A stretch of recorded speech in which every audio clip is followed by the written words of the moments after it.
Ladies and gentlemen, welcome to day 3 of the Fixed Ops Roundtable Roaring 20s event. Keen on everything automotive? You're in the right place. Here's the lady of the hour, Cara Delane. Good morning, folks, and welcome to day 3 of the Fixed Ops Roundtable Roaring 20s event. I'm your co-host, Cara Delane from Hinton Brand Dealerships. Quit casting a kitten and get ready to get a wiggle on. So fluff your feather boas and do the Charleston, because we're dancing into the Fixed Ops Roundtable's 17th event. Eager to buzz in? The best way to mix and mingle is to join our speakeasy by using the chat feature on the right side of your screen. Just make sure to select everyone and not just host and panelist.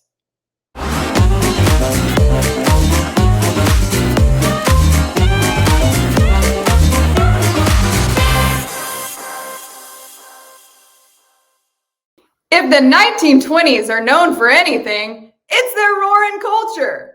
Our debut speaker of the morning is here to give us a rumble on dealership culture. Please welcome Sandy Cerami.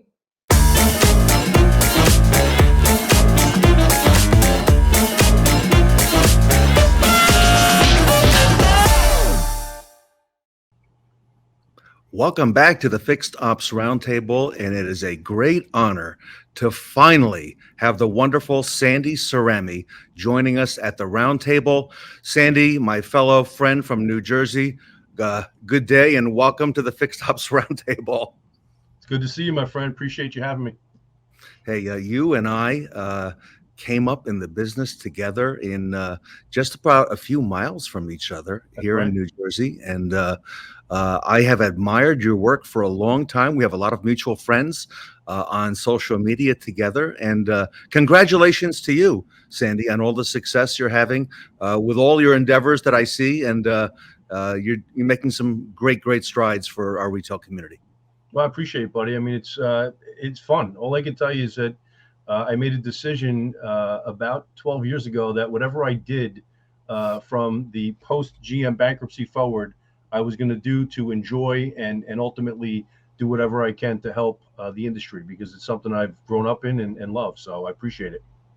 And, you're the real deal. You're retail. A lot of folks have never worked retail and have not walked in those shoes. So I got to come and ask you, one of the things that I have admired about you over the years is your focus very early on the importance of dealership culture and maintaining a strong culture in that store. Sandy, long before it was a sexy thing to talk about, you were talking about culture, building that culture. So what brought you to that so early? How did you pinpoint that? And where did that, find its place?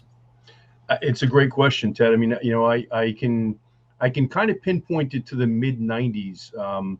And yes, I was in the car business back in the mid 90s, which is a nice way of saying that I'm approaching the old man status in the business. But, back in the mid 90s, I started to watch what was happening in other businesses, not necessarily the retail automotive business.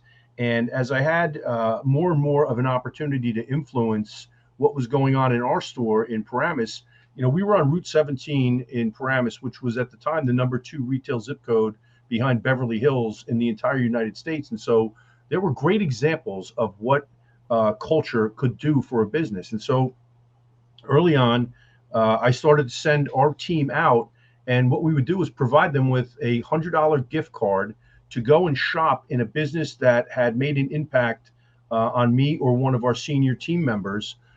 Places like Restoration Hardware, Yes. Abercrombie and Fitch, places that had real specific culture with a texture to it that you could almost cut with a pair of scissors if you had to. And I identified the importance of making sure that you established your own genuine and authentic culture so that people knew what to expect when they came to work in the organization, and as importantly, when they came to do business with us. I just recognized culture as something that was critically important to the success, or a critical indication of why a business would fail. You're right. What a great laboratory located there on Route 17 in Paramus, because that has got to be one of the top, if not the very top, Sandy, retail shopping area in the United States. And you've got all those great names to draw from. So in relation to New Jersey, I would be exit 153 on the Parkway. You'd be what exit? You'd be a little bit north of me. We were 165. Yep. Okay, 165. Yeah. So, so I can understand that completely. The last 2 years, Sandy, last 2.5 years, you and I have seen a great transformation in the business. Dealers are amazingly resilient. What do you think are some of the things that that you have learned, in this seat, and what do you think are some of the takeaways, for dealers in the last 2.5 years? Wow, I mean, it's a treasure trove of experience for sure. I mean, if you take it back to the original lockdown, if you will, in March of 2020, there was a lot of angst, a lot of anxiety, a complete unknown quantity in terms of where we were going as a, I forget about it as a business, the world in general. And I will tell you that our buddy Scott Joseph of J&L Marketing and I had a conversation that centered around the fact that, and you and I actually crossed paths. I'm gonna talk about that in a second, because it's a great example of getting involved with the dealer community to solve a challenge. But early on, we were looking at it saying, God, we suspended and actually retroactively took back invoicing from March 1st from all of our clients that were on a recurring billing relationship with us, simply because I couldn't in good conscience take a check when business had ground to a halt. And so about a month in, Scott and I got together and we had a conversation about finding solutions. And so we started to identify things that we could do. We picked and prodded dealers and managers in the marketplace to hear from them, what they were thinking about when the world would, quote unquote, open up again. But I think some of the lessons that we learn is that it's never over. It's never final. And what we've got to do is be really industrious and intuitive in terms of finding solutions in the marketplace. And so I think we have big challenges the next 2 to 5 years that we should be focusing on. But some of the lessons from the last 2 are, number one, it ain't over till it's over. There are opportunities that you can find in challenge. The minute we see things that we hadn't expected, I think it presents a great opportunity for us to find those solutions. And so I take a look at used cars specifically, right? Used cars was an area that we all panicked on the first 45 days of the lockdown, because the first thing we thought of was, holy cow, we're going to have inventory that's 45 days older. Little did we know that we would have the supply chain disruptions impacting our business, and that used vehicles would actually increase in value over that period of time. So I think if I summed it up in one simple lesson, it is that prepare for the unexpected, ultimately. You're so right. You jogged my memory. You would be there in Bergen County at ground zero, because when the world changed, you're not in Manhattan where a lot of people work, but those people live in Bergen County. Sure. And they travel Route 4 and Route 17. So, you were really at the heart, as I was just a few miles away from, dealers being locked down, closed, an essential business became the term. And you're right. Scott Joseph, very smart man. I remember coming to him and having some conversations, and he's saying, okay, here's what things that dealers need to do today. We need to preserve our cash. We need to, and, kind of drawing the whole thing out. And you're so right in that we got to look ahead now into the future, into the next year, 2 years, 5 years, because we got to be prepared for what's coming as well. A lot of the folks who are here today have come in through the fixed ops channel, service and parts. But I've noticed with the inventory, with things that are happening now with chips and so on, used cars have become a big part of the fixed ops roundtable. In fact, reconditioning and getting those vehicles ready for frontline ready, in a shorter amount of time has become of paramount concern. What are some of and as I drive around, I see dealer lots remain empty, and I think they're going to be, probably doing this for a while. What do you see in your crystal ball as we, look out into the near term? At the risk of sounding like a naysayer, I see some challenge. I see some challenge, and I think it's going to be almost like a slow drip in terms of the challenge. I see the market slowing down just a bit. I don't think that we're going to see availability improve a great deal over the course of the next 12 months based on everything that we're hearing from the manufacturers. But on the flip side, I also see great opportunity. Fixed operations becomes the focus, in my opinion, for the next 2 to 3 years. And really, when I talk about a focus, we've got to focus on all the important things, like making sure that we've got top talent, top technicians, people with the right mindset that understand that we're going to be doing things a bit differently, that we're going to leverage technology. I think taking a look at what the position responsibility outlines are for the people in our operations, how will those change? I think the roles and responsibilities of, say, a service advisor are going to morph a bit as we move forward. Finding ways that we can actively and positively support the role of the service advisor, I think, is going to be a critical step in ensuring success long term over the next 2 to 3 years. Because very often what we see in service drives are service advisors that either don't have a working game plan on a daily basis, or are asked to do a lot more than they really are capable of doing, not because they don't have the skill set, but a lot of time it's a time issue. They don't have the tools or the time in terms of resources to accomplish everything that they need to accomplish. So making certain that that experience in the service drive is supported from a positive perspective, and giving service advisors all the support tools and resources that they need is going to go a long way. And then on the shop side of it, making a commitment to tooling and technology, and then making sure that you hold people accountable to making certain that they're making the best use of tools and technology, so you can optimize efficiency, production, and then ultimately profitability in the service and parts areas. What about on the consumer side? During the last 2 years, new things popped up like service pickup and delivery, right? Where, now the customer was okay with us coming to pick up their vehicle, even mobile service. And you see a lot of initiatives, especially with Ford right now. Ford is very much involved in these mobile service vans, as Tesla is doing the service and performing the things that can be performed in the customer's driveway. Do you see customers continuing to want that? Obviously, we're back in the dealership now. We're able to come to the store. But do you think that that option is going to remain relevant and perhaps even grow as we go into the future? Yeah, I think it's an awesome question, Ted. I think you're right on the mark.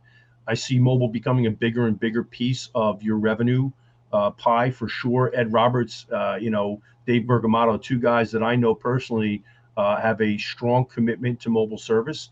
I think you're going to see the capabilities of a mobile service unit continue to grow, and rapidly, because you have some of these tooling and equipment companies really making very fast and strong investments into making sure that they can develop the kind of tools and technology that will support the mobile service end of the business. I think you're going to see the ability to, I know you can actually cut rotors, from a mobile service unit right now. I've got a guy in Jersey by the name of Todd Gaba, who owns a ProCut distributorship, and he's actually developed a prototype that he's looking to bring to market so you can cut rotors, anywhere.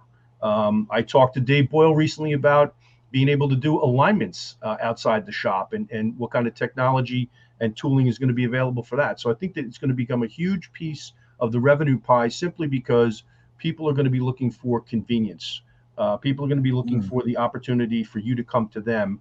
And it also is an opportunity for a dealer to charge a premium for the service. One of the things that Ed Roberts did that was so brilliant early on when he was providing complimentary mobile service was he actually had a line item on all of the invoices that showed the charge for the mobile service, as well as a credit to zero it out. And I think it was a brilliant way to market the fact that at some point in time, to deliver this level of service, there will be a premium that you'll pay for it. But people are willing to pay a premium for convenience, in my opinion, in my experience. That is very, very smart, and shows the value. And you mentioned our good friend, David Boyle. What foresight he has had, Sandy, to see the importance of tires and the importance of dealers focusing on them, where, for the past many years, we've let the aftermarket kind of, eat our lunch there. But it looks like that is going to become more and more relevant if the push for EVs continues, and if it is successful, as they say, with eliminating or reducing the oil change. Now perhaps Dave has mentioned the tire inspection becomes the reason for that visit at the dealership. Well, Ted, you raise a great point. First of all, I think Dave Boyle's team and the technology platform and the tooling that they have actually brought to the marketplace is the best that there is. I think that their go-to-market model is the smartest for dealers that's out there, quite honestly. OpEx versus a CapEx model. And when we talk about tires and we talk about alignment specifically, I would challenge dealers and general managers and fixed operations directors to take a walk down into the service department on a daily basis and just focus your attention on your alignment rack or alignment racks and tell me if there is a car on that rack or not. There should be, because the opportunity exists, a vehicle on your alignment rack or racks every second of every day. It should be a fantastic profit center. And ultimately, I think it replaces oil changes as the number one retention tool for dealerships. As a matter of fact, there are a couple different, what I would consider to be innovative ideas in terms of how to do that.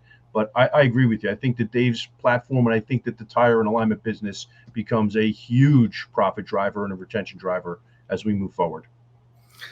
Sandy, last question for today. Here we are in mid-September, coming into the latter part of 22, looking into 23.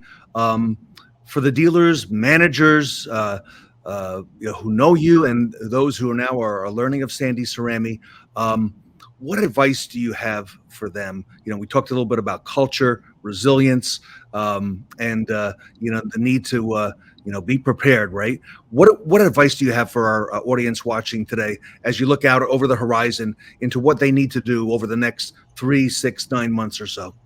It's a great question. First of all, Gary House, who is a legend, I call him the Oracle of automotive. He and I had an exchange back and forth, both online and offline, about a post I put up recently regarding advice. And I hesitate to ever dispense advice. I only want to give relative experience, if you will, and hopefully some level of wisdom in terms of what I see based on the experiences that I've had. And what I would say is that the greatest investment that you can make, and probably the single biggest ROI on your investment that you'll see, is with your people.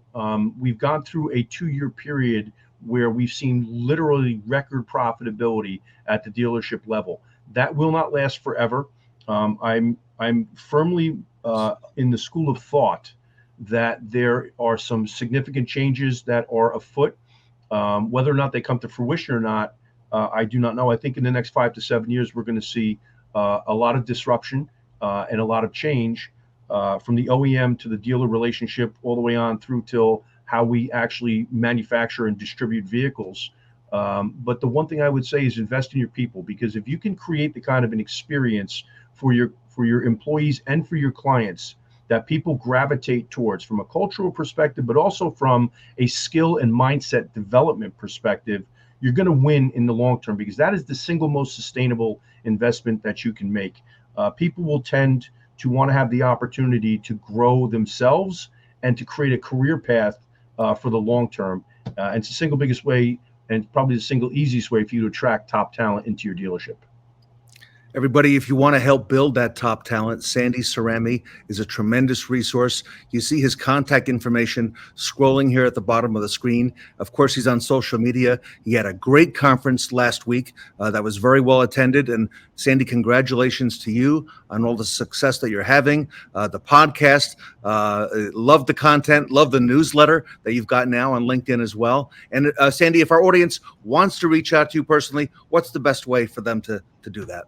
Well, first of all, I'd take any and all phone calls, even if it's just to say a quick hello. I'd love to connect with people out in the marketplace, pick brains, and get some insight, because that's where I gather most of the intelligence that we have over at Sandy Cerami and Associates. But look, on any of the social media platforms, LinkedIn, Facebook, Instagram, Clubhouse, I would invite and encourage you to connect there.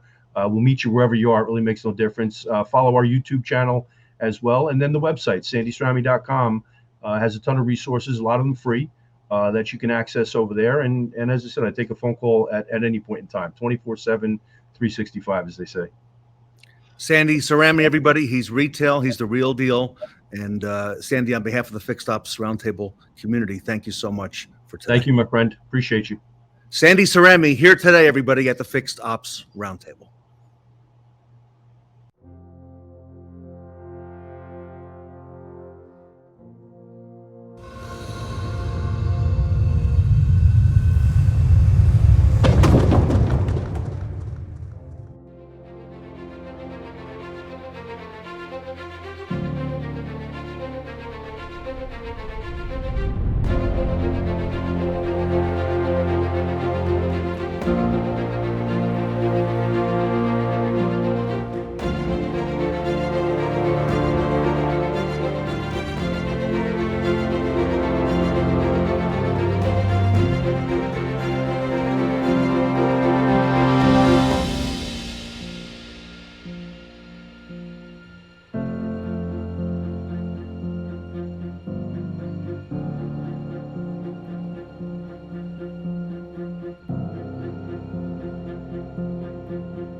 you see the signs? They're dazzling and shimmering lights. Our keynote speakers are here to share the top signs your dealership has exceptional culture. Up next are Ed Roberts and Tony Owens.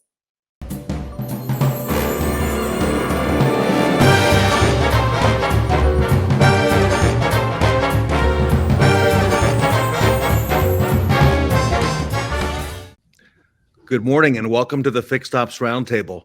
It's a great honor to have the two gentlemen on screen with us this morning for our keynote.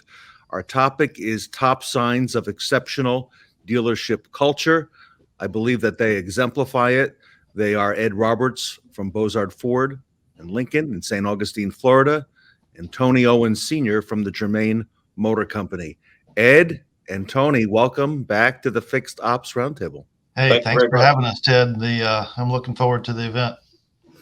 Yeah, we've got a lot going on, Ed, so far. Thank you for all of your contributions. And, it's hard not to recognize Tony's contributions, especially on that weeknight after dark show. So, Tony, thank you for all you do and for all you do for the industry in fixed ops. Well, thanks for all you do, both of you. I just love sucking all the information up, get as much information as I can. Like I told you, never gonna stop learning. You got to keep working. So there was an article written a couple of years ago in a magazine about top signs that your dealership has exceptional culture.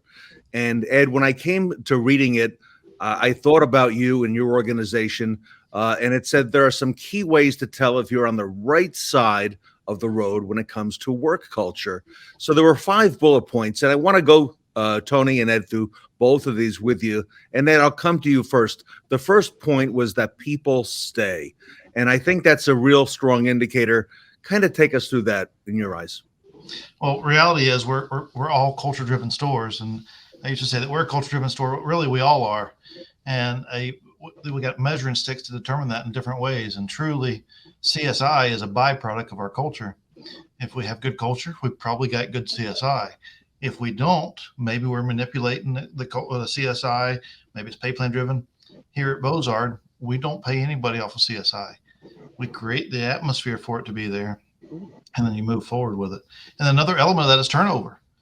People want to stay where they feel appreciated, and they want to stay where they feel like they're part of the team and where they can contribute.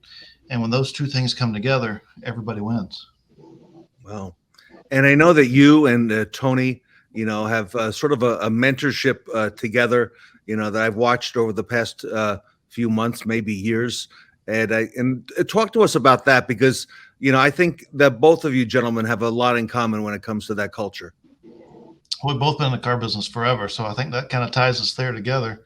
And then ultimately, I want to learn from everybody that I can. And likewise with Tony, he tries to connect himself with good people and learn what he can, because that's what we're in. We're in the people business, and we can all learn from each other.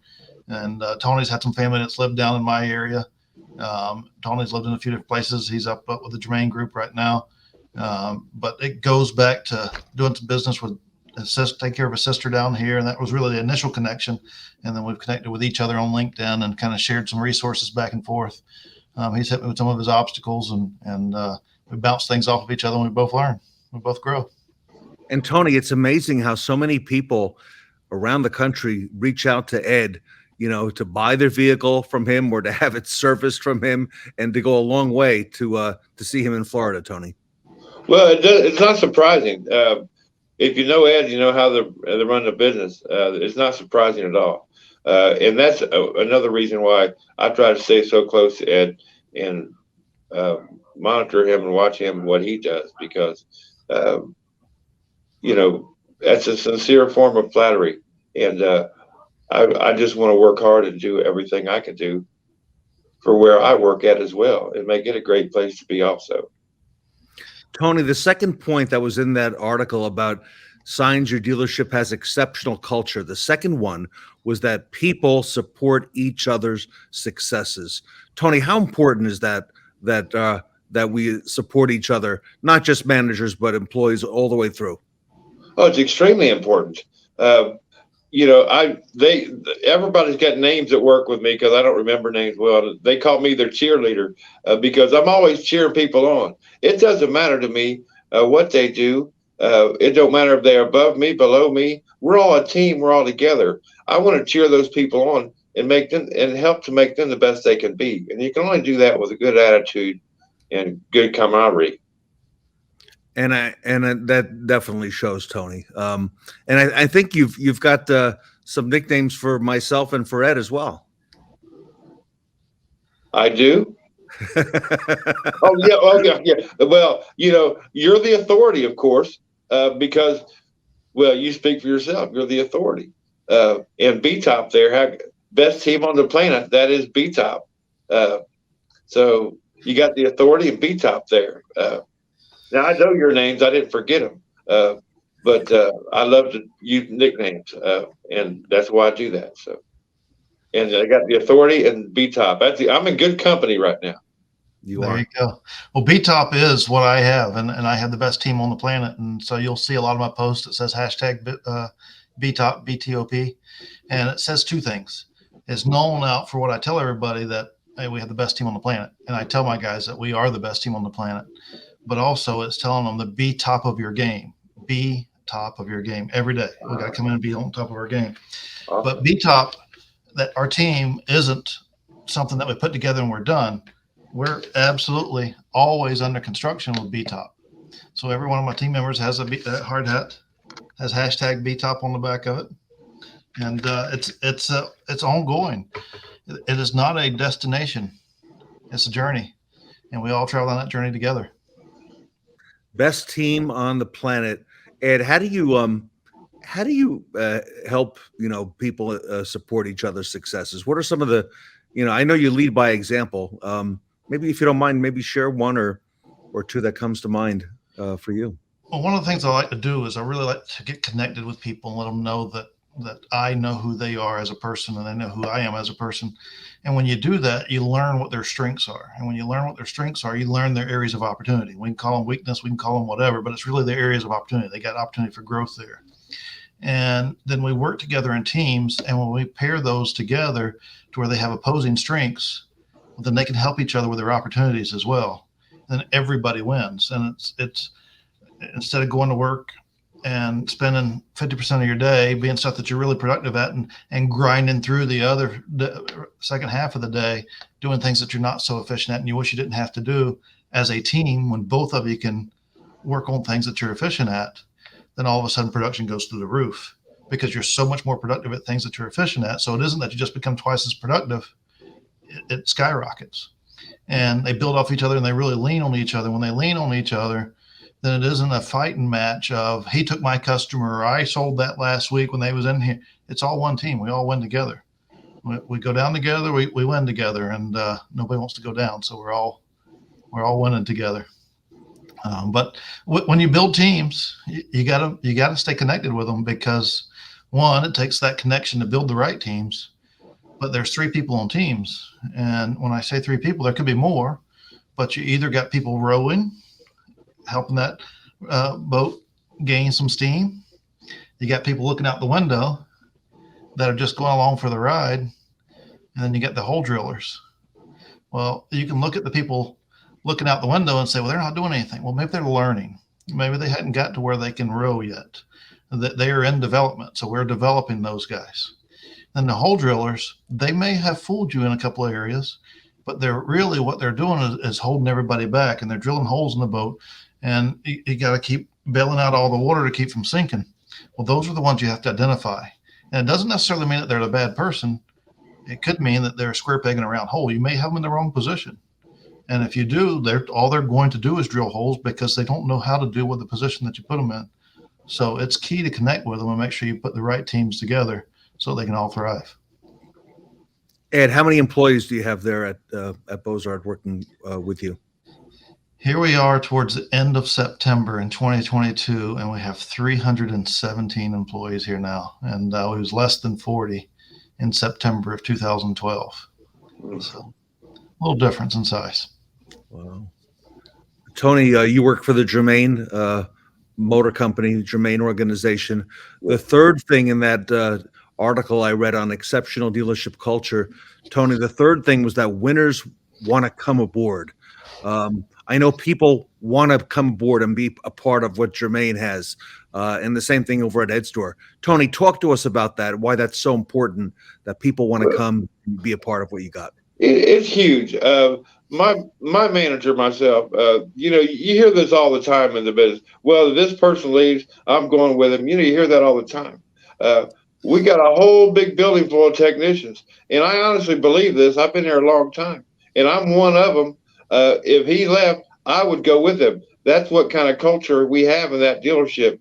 This man is an incredible individual. He built this culture, and we're all in. Regardless, I've got goals of my own, and I put those goals aside because of where I'm at. Those goals don't matter to me as much. I'm still going to work at them, but if I do what I'm doing, I'm fine with that. It doesn't matter to me. When I get up in the morning and I get to work, when I can't wait to get there, and I'm sad to leave every day, that's a great place to be. And I'm amazed how many people I talk to around the country, leaders who tell me that they spoke to you and they would want to come aboard and be a part of what you've got going there. Talk to us a little bit about that and how you've managed to do that. Well, as part of going back to culture where it's a feeling. And at the end of the day, all of us have buildings that we come into, and the buildings are brick and mortar. And there's nothing to do with culture in that building, no matter how clean it is, no matter how dirty it is, no matter how organized it is. It's the people that show up there every day.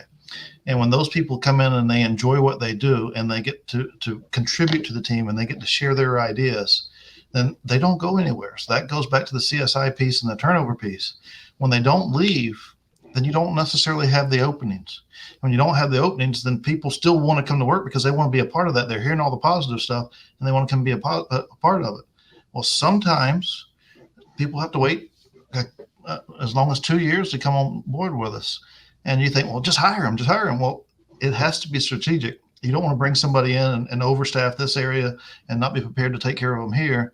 So you have to really have a plan that you're working to where you bring the right elements at the right time. You can easily overwrite the shop by bringing in too many advisors, or you can easily not write enough for the shop by having too many technicians. So it's a balance to really grow and allow everybody to have the right opportunity to make a good living, enjoy what they're doing, and be a part of the team.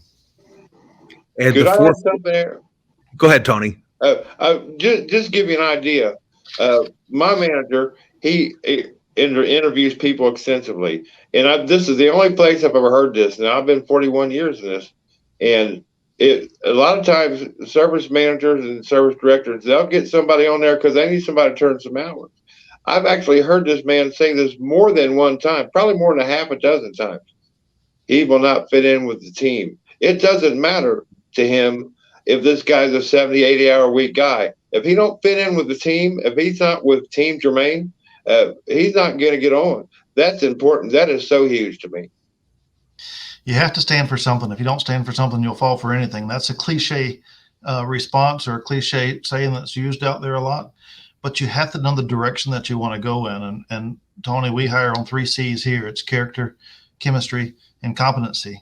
And the character is the biggest piece of that. They have to be a good person, but that is really a judgment call. We got to know, will they represent our brand correctly? Chemistry is the number one. If they have to be able to fit in. They can have all the experience in the world. They can be the best technician in the world. They can be the best salesperson in the world, best salesman. If they can't fit the team, if they can't bring something of value to the team, then they probably don't fit. And then the competency part, that's really just an element of, are they teachable? Because I'd rather have the green guy that I can grow than the guy that's ripe. And when he's ripe, he's starting to rot. So I'll take the green one all day long because he's still growing. That leads me, Ed, to the fourth one. People smile. And I note that not just about your team and your customers, your guests, but you, Ed Roberts. It seems you always have time. You make time, to take that phone call, to talk to that person, and you smile. And you've got that way about you. And I think that's beholden in some great leaders. Well, we set the tone for our people. But there's so many elements behind that to being able to answer that phone call. It's building the right structures, putting the right things in place. It's empowering people to be able to do their job. Because you may have, and you see it in a lot of organizations, where somebody will go in and tell somebody about a concern that they're having. And in their mind, they have turned that concern over. Well, they may have turned it over to somebody that can't do anything about it. So it's key to have the right people in place, identify that, lay the structure chart out to where it's clear for everybody. Certain people can only go down so far, but anybody at any level can go up as high as they need to, whoever they feel the most comfortable with. And when you do those things, you really find yourself becoming more effective. A lot of times we go in every day and we stay busy, but busy doesn't always mean effective. And when you lay out the right structure, you can really become effective. And when you're effective, you still have time. It's not that you're reacting and doing different things all day long. It's you're making things happen through processes that's put in place, through people that you have in place, and you have time to continue to work on that and to continue to make it better because we're under construction. Always under construction. Always. Tony? Always got to be building. The last one, and this kind of sets the tone for the day today. We have a lot of speakers, Ed and Tony coming up, a lot of panels, a lot of great discussions. The last one that you can tell you're on the right side of the road when it comes to dealership work culture is that sales are up. And I know they've been up for a lot, not everybody, but for a lot of dealerships. Ed, looking out over the near-term horizon, how do you see that? Yeah, I know you've had some great months, just this last one especially, and right now, what do you see?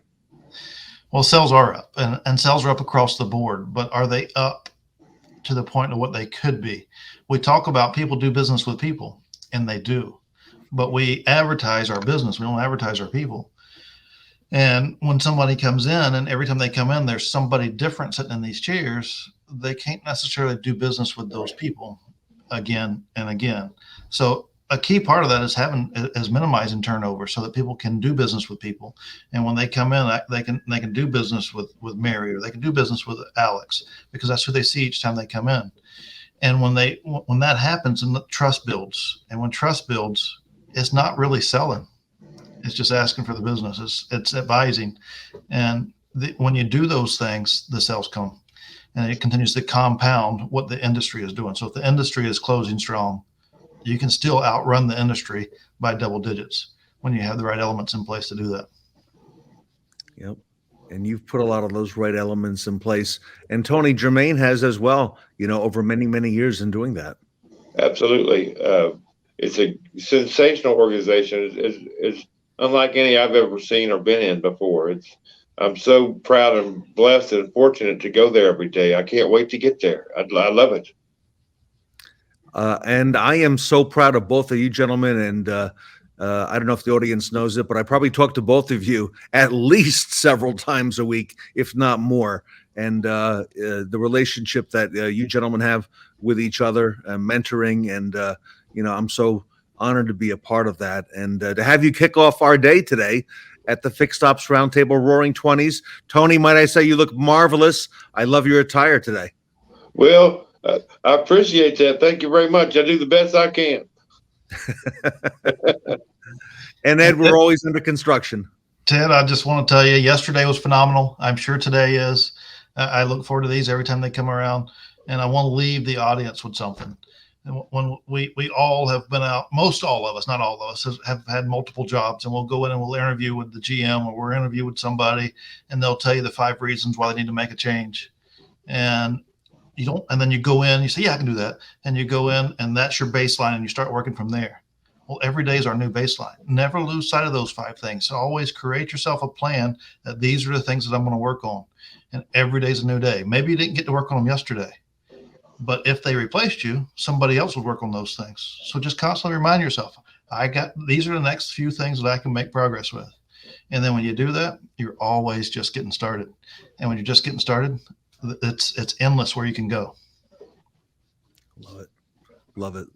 Love your attitude and enthusiasm, both of you gentlemen. Tony Owens and Ed Roberts, thank you for setting the pace here today at the Roaring 20s, getting our keynote started.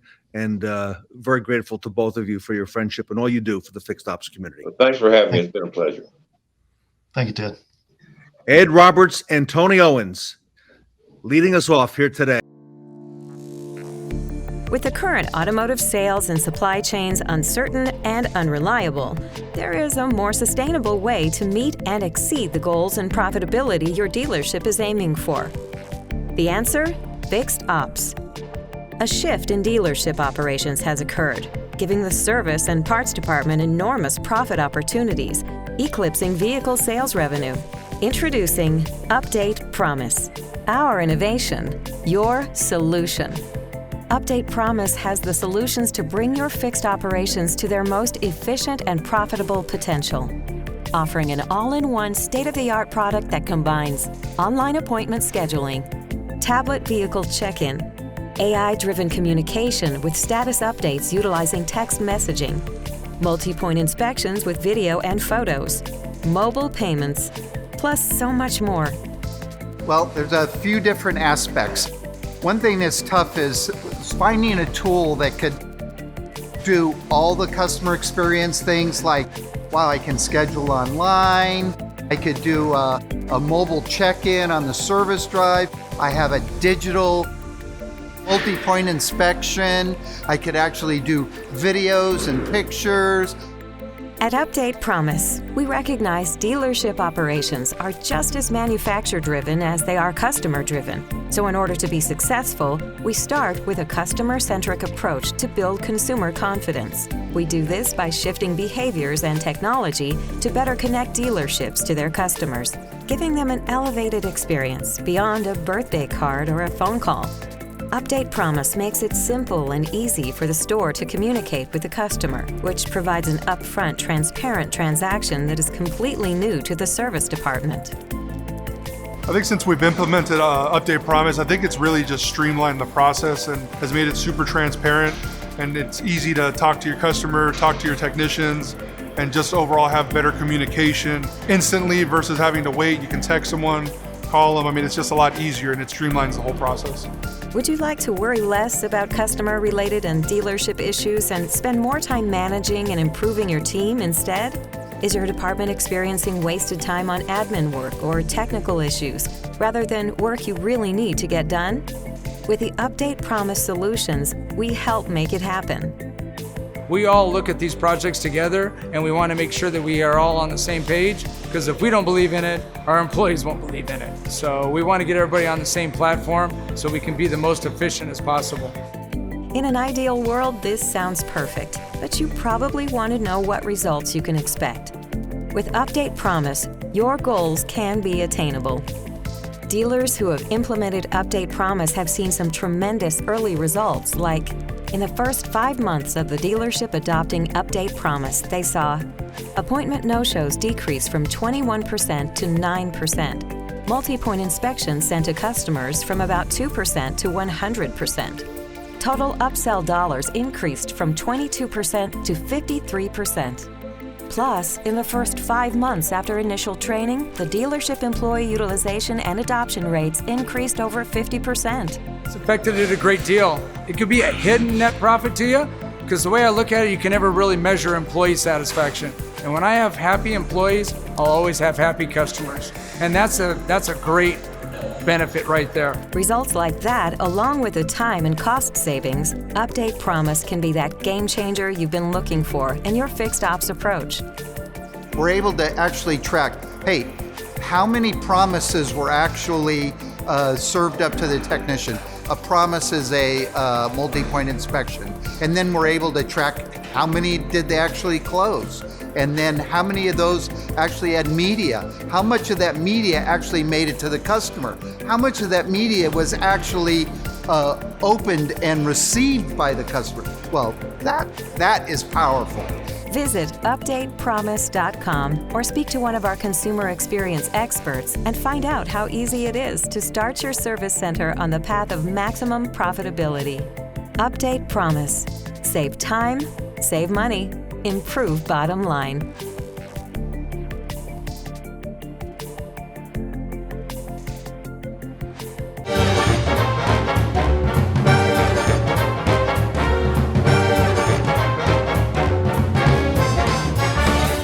Up next, we've got a dynamic duo, our very own Bonnie and Clyde. Put your noggins together and ask the experts. Randy and Kim Brenckman.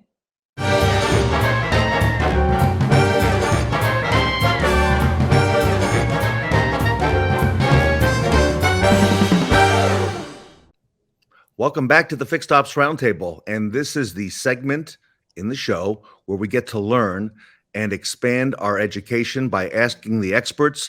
Randy and Kim Brenckman are here today from Randy Brenckman Solutions. Kim and Randy, welcome back to the Fixed Ops Roundtable. Hi, Ted. Hey, Ted, how are you doing? Nice to be here. Doing great. Hey, you guys look fantastic. Look at this. Love what's going on here. Well, we got out of the heat in Arizona, so took a break. Okay. I'm here in Wisconsin, enjoying the beautiful weather.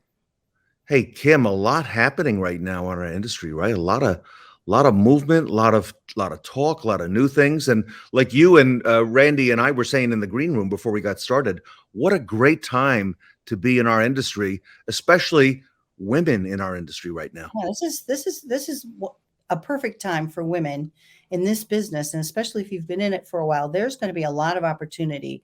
People are leaving. People at the higher end of the organizations are kind of stepping aside, and this is a great time.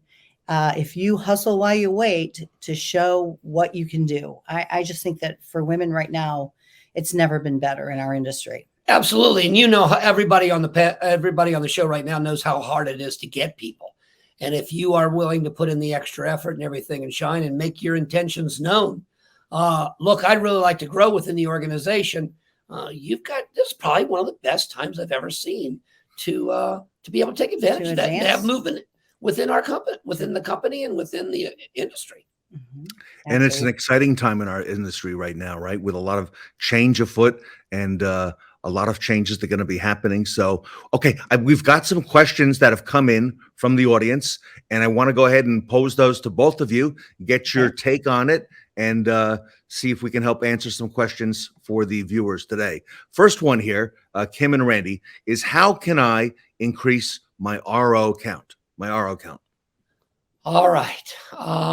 Wonder what the reason for this question. Are we concerned about our RO count because it's going down year over year, month to month? Well, if that's the case, better hang on, because that's going to probably continue. I mean, just the math itself, if your dealership was selling 200 cars a month more than what you're selling right now, or more or less, and 2 years in, you've got to realize that those non-sales are not going to be coming into your shop. So your RO count's probably going to go down. So is that a reason? Because somebody's just looking at that. Well, there's probably a mathematical reason for it. Are we looking to increase our RO count because we're looking to get more work? Well, what do you do if it works? If you bring a lot of people in? I guess the first thing I would look at, Kim, is I'd look at my percentage of single line repair orders. That's the first thing I look at. If you got a lot of single line repair orders, it's very damning to the technician. I mean, you're constantly in and out.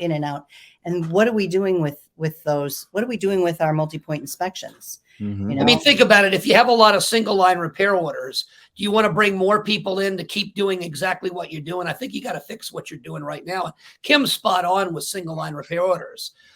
First thing I'd start looking at is your inspections. Your inspections, and look at the compliance and the quality of those. Okay. Of those multi-point inspections, because is everybody doing it? And that shouldn't be an option. I know we fight with our technicians about completing a multi-point inspection, but it's a big legal issue for the dealership. So that can't be an option. We have to insist that these multi-point inspections be done, but it's like, what's the quality of those inspections? But are they getting done? Just do a simple exercise. Take 100 ROs. Out of 100 ROs, how many inspections were even done?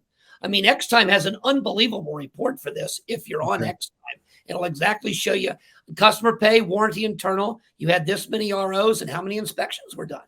You know, isn't it amazing at this time in our industry, with all the focus over the last dozen or so years on completing that multi-point, that we're still talking about technicians being compliant to complete that, and how dealers have to always keep that focus on to make sure, because if we don't focus on it, it does what? It drops off. Well, yeah, and the other thing is too, it's like, are the advisors. Here's the technicians. It drives the technicians crazy. And this is why they don't want to do it, is because the advisors don't sell the recommendations. So it's like, when are they presenting those recommendations? When are they, if the customer is already at the cashier with their credit card in hand and you're presenting the recommendations, it's too late. We've missed that opportunity. So, we've said this before, but Kim mentioned compliance. So let's not make this multi-point inspection a checklist.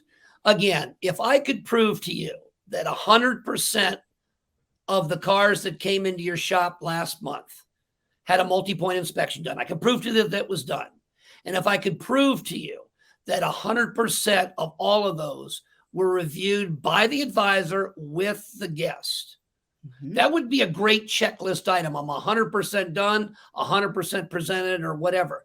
But what if the technician did the multi-point inspection right before they brought the car off the lift? And what if the advisor went over the multi-point inspection with the guest at the time they're holding their credit card to pay? Then it's compliance. It's got to be done in a timely manner. Here's one of the things that we've been dealing with a lot of our clients. And the managers say, well, I talk to them, I have meetings and this, that, and the other. And I said, you know what? Don't make this your problem anymore. If you have a lead tech or a shop foreman, make it their responsibility. Make it the shop foreman's. Why did Randy only do 50% inspections? You are my shop foreman. I need to put you in charge of this to get this done. And it's again, it comes down to just doing the basics. Talk to about pictures and videos. Yeah. And the other thing is it's crucial in our business today that we send pictures and videos. It can't be an option anymore because a picture's worth 1,000 words. And we have an 85% closing ratio when we send a picture or a video. I mean, today it's like with the technology that we have available to us, it just can't be an option anymore. And that it takes the part of the manager to insist that it gets done. And if you need to spend more time training your people, then you got to get somebody in there to work on that. But it's got to be something that you work on a daily basis. It's something that has to, when you have your huddle in the morning, you tell your team, here's the objective for today. Everybody, we do a multi-point inspection. Advisors, if you have an issue selling the recommendations, I'll jump in and help you talk to your customers, whatever it is, and then sending the pictures and videos. So back to the question about increasing the RO count. Are you ready to increase the RO count? What are you doing with what you have? Okay. Now, truly, here's a thought. If you wanted to bring some people in, perhaps go through your files and find out people that have purchased an extended warranty from you that's going to expire within 6 months or something. Invite them in for a complimentary inspection, which would give you the chance to not only present maintenance to them, but any deficiencies that they may have. That could help you. That could help. Yeah, I like that. All right, good. All right, we got a couple more questions, guys. So let me just move into these. Obsolescence. Question here is, what would be an acceptable percentage of obsolescence? Wow. Again, what's the reason for this question? Either somebody is in a group and they're trying to be the tallest midget, or they have an obsolescence problem. Zero would bother me. I have zero obsolescence. Why does that bother me? Because I don't think you're being aggressive enough allowing parts to phase in. You're going to have some obsolescence. That's why we had accruals and things of this nature before to help alleviate it. You want a quick answer, I'd say less than 5%. But, this is parts managers are under certain KPIs from their bosses. And I don't care what those KPIs are. Obsolescence is probably the biggest hammer. If my gross is down, okay, let's work on it. If my percentages are down, okay, let's work on it. If it's my obsolescence is high, it's time for you to travel and meet new people. I mean, that is the biggest hammer that's ever going to come down. So they're a little bit afraid of it. But I think when it comes to what obsolescence, first we have to define what obsolescence really is. Obsolescence simply no demand on a part number, no demand within 12 months. That's clinical. But quite frankly, there are two types of obsolescence. There's protected and unprotected obsolescence. Protected and non-protected. Protected obsolescence came in through stocking criteria, and unprotected was, wasn't on the stock order, and that was ordered by people. So now I'm the parts manager, and I'm being hit with the velvet hammer for obsolescence. And I'm going to use a ridiculous number here for a second. I have $100,000 worth of obsolescence. I mean, they're going to turn me from an employee into a customer here because this is a disaster. But if I was to show them that $99,000 of that $100,000 is protected, I ordered it through the stock order because I was told to order it, but the manufacturer then goes ahead and says, since you ordered it, it's protected. So just don't look at obs. I'm talking to general managers as well. Many general managers don't understand that. They don't. So that's the part of the parts manager, is to make sure the powers that be understand the difference between the protected and unprotected parts that are in the inventory. And because many of the, every OEM has a different criteria for returning parts. So with domestics, some of them, it's up to 18 months before you can return that part. But a lot of general managers don't understand you are going to have obsolescence. You're probably going to have a good amount of obsolescence in that, from 12 to 18 months, which you can return that if it's protected. Kim's exactly right. Different automatic replenishment systems give different qualifications for when you can send these parts back. So you've got to know what's protected and non-protected. And what Randy and I have been looking at over the past several years is, instead of really focusing on obsolescence. How about that, Ted? We don't look at obsolescence much anymore. We don't, because most our clients are within the range. But what we really focus on is our non-stock status parts, because that's your obsolescence. Kim's right. There's two types of parts in a parts department. You have stock status and non-stock status. Kim, stock status. Stock status have been ordered by the computer through your stocking criteria. So therefore, a stock status part has earned the right to be in your inventory. According to your analytics and your phase in, you've had the demand, so it should be there. So that's a stock status. A non-stock status part have been ordered by people and has not earned the right to be in your inventory. So that includes your special order parts. Never picked up. Right, that we haven't called the customer to get it put on the car.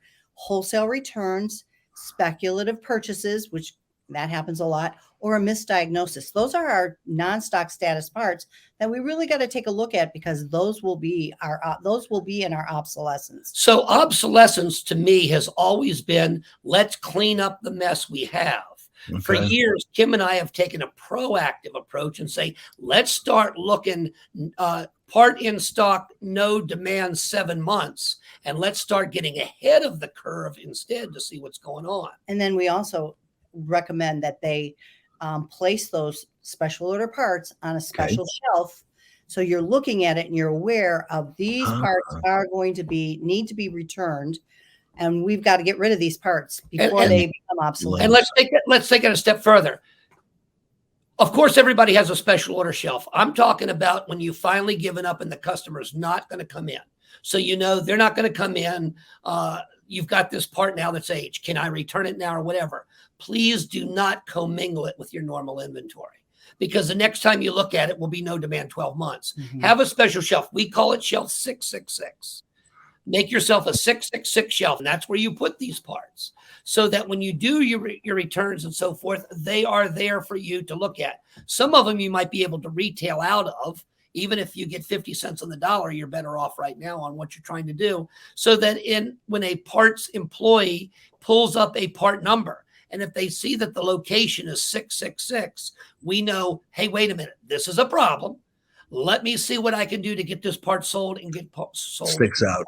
Yep. Absolutely. Get rid of it. So acceptable amount of obsolescence. If you want a quick answer, I'd say 5% or less. But more importantly, start looking at your non-stock status to get ahead of the game. Okay. We are talking today to our resident experts, Randy and Kim Brenckman, in Ask the Expert. I think our audience can see why they are the expert, because they have a wealth of knowledge on the retail side from Randy and Kim's various clients and experience in the retail industry. Folks, we have 2 questions left. Randy, I want to try to get both of them in here in the remaining time that we've got. First one is, my fill rate in parts is being impacted by the current supply chain. Is there anything that I can do? Well, if it's truly a supply chain issue, there's really not a lot we can do about that. Yeah, if you can't get it, you can't get it. You can't get it. If it's on intergalactic back order and it's not made, it isn't coming. But there is something that you can do.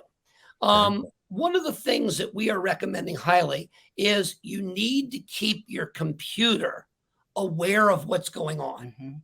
I'll say that again. You need, because parts is a computer. You need to keep your computer aware of what's going on. When you go ahead and have a request for a part, if you go and purchase an aftermarket part to get the vehicle completed, go back in and record a lost sale for that manufacturer's part number. At least you're keeping your computer abreast of what your demand is, so that if and when these parts do become available, they will come in now, as opposed to having to wait and then you start, you're delayed. So keep your computer abreast of what's going on. Anything you buy aftermarket, record a lost sale under that manufacturer's part number. Yeah, lost sales is really critical to record that. Okay. All right. Good answer. Our last question for today, and this has come up at a couple different segments, Kim, at the roundtable. The question is, I want to set up a bonus program for my technicians. All very good intention.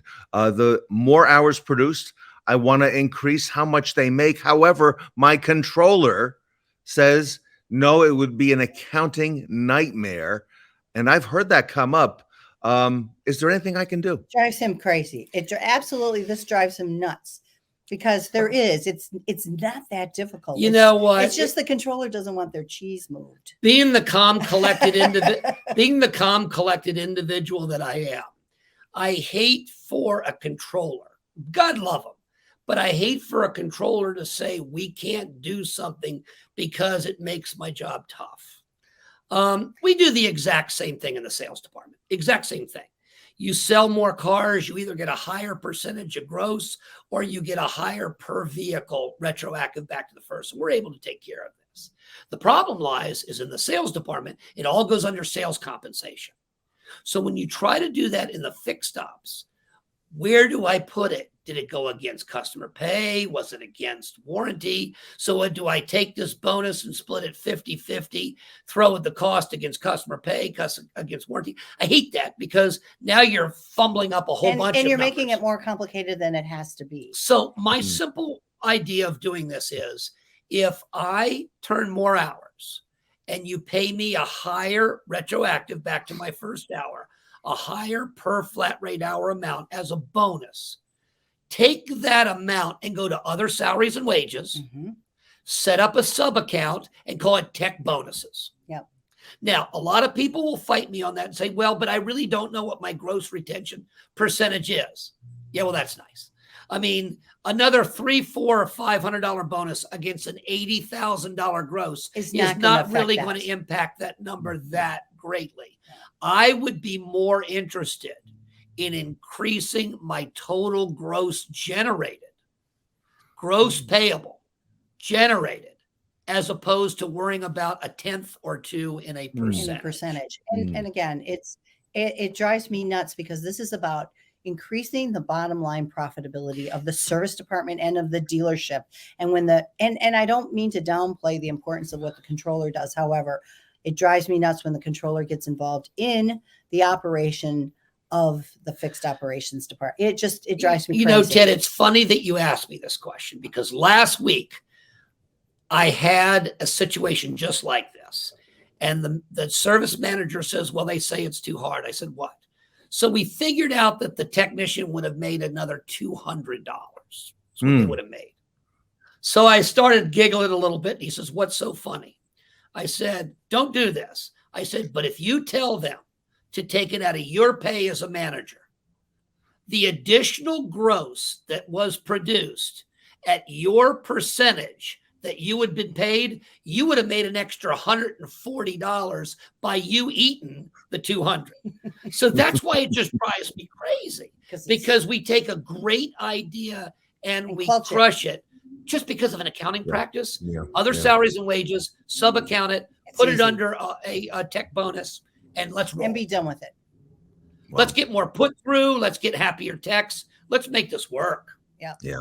I think our audience can see why Randy and Kim are both the experts and that why they appear on the Fixed Ops Roundtable. Randy, if our audience wants to reach out to both of you, has some questions like the ones that we just had here, or just wants to know how you can help their business achieve more, what's the best way to do that? Well, we're business owners that answer our own phone. So at the bottom of the screen there, that is our cell number. And we do answer it. We do answer it.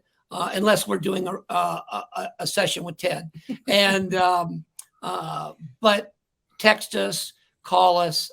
I mean, any questions? We just want to give you some real. Hopefully, these are just common sense approaches, and we just like to. We think simple is smart, and as Kim always says, do the basics brilliantly. Yeah, that's what our business is about. Yeah, it's just such a neat business. We'd love to hear from anybody, please. Great. Thank you both on behalf of the Fixed Ops community. Randy and Kim Brenckman, the experts with us today at the Roaring Twenties event, here today on the Fixed Ops Roundtable. Thanks, Ted. See ya. Bye-bye. Bye. Thanks. And we're out. Great. Everybody wants to be part of a bigger story. And to see something like this in such a big industry is a big accomplishment. When I heard about Rapid Recon, I was like, man, that's ahead of its time. Rapid Recon is the one software that unifies all the departments. You're going to go from chaos to organization. The whole idea is to take 15 days average to get these cars ready to sell and take it down to 3 to 5. It's live. You can log into Rapid Recon and see exactly where you are. We're processing 2,500 cars a month. You need technology to make it more profitable. And we know the pains that dealers are going through because we've lived it. We get so much praise for our customer service, and it's because we genuinely care. If you want to be as efficient as you possibly can, you absolutely should have Rapid Recon as your system. We're changing this industry in a way that it's needed to change for a long time. Don't dangle off. We're just getting started. Welcome back to the Fixed Ops Roundtable Roaring Twenties event. When it comes to billable hours, the TrueSpot panel has the geo-intelligence to put your pocket watch to shame.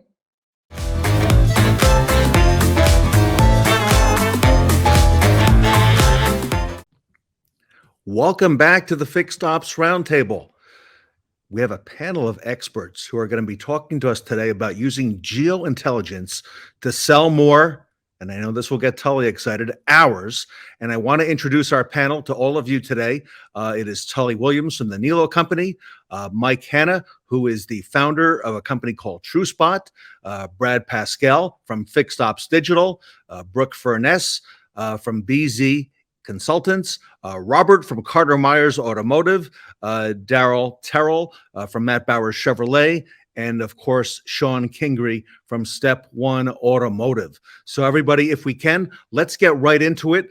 Tully, I need to come to you and find out, in your opinion, what are some of the biggest items today that waste time in a dealership, and perhaps how can we turn those into more hours? Well, you know, the biggest thing we talk about is what? We are selling our technicians' inventory. We are selling hours. So when we get down to it, how do we help our technicians and help them become more efficient? So what? We can sell all those hours. What is the biggest complaint that technicians have? Where's the car? Where's the keys? Where's the car? Where's the keys? All the time. What we're looking for is a way to make our technicians efficient. Make sure the car is fast.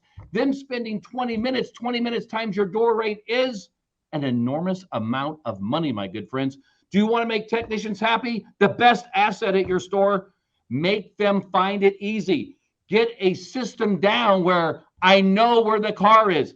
I know where the key is. I can get it in fast. And what does that do? Gives you more hours to sell, which in turn makes customers happy, because we're truly in the repeat referral business.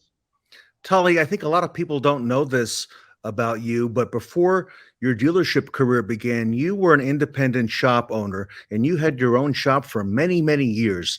And so you've got the experience on that side. And now, having been involved in running a very successful big dealership group, have you seen much change in the need to be able to find things and be able to find them quickly and efficiently to help the technician find the vehicle?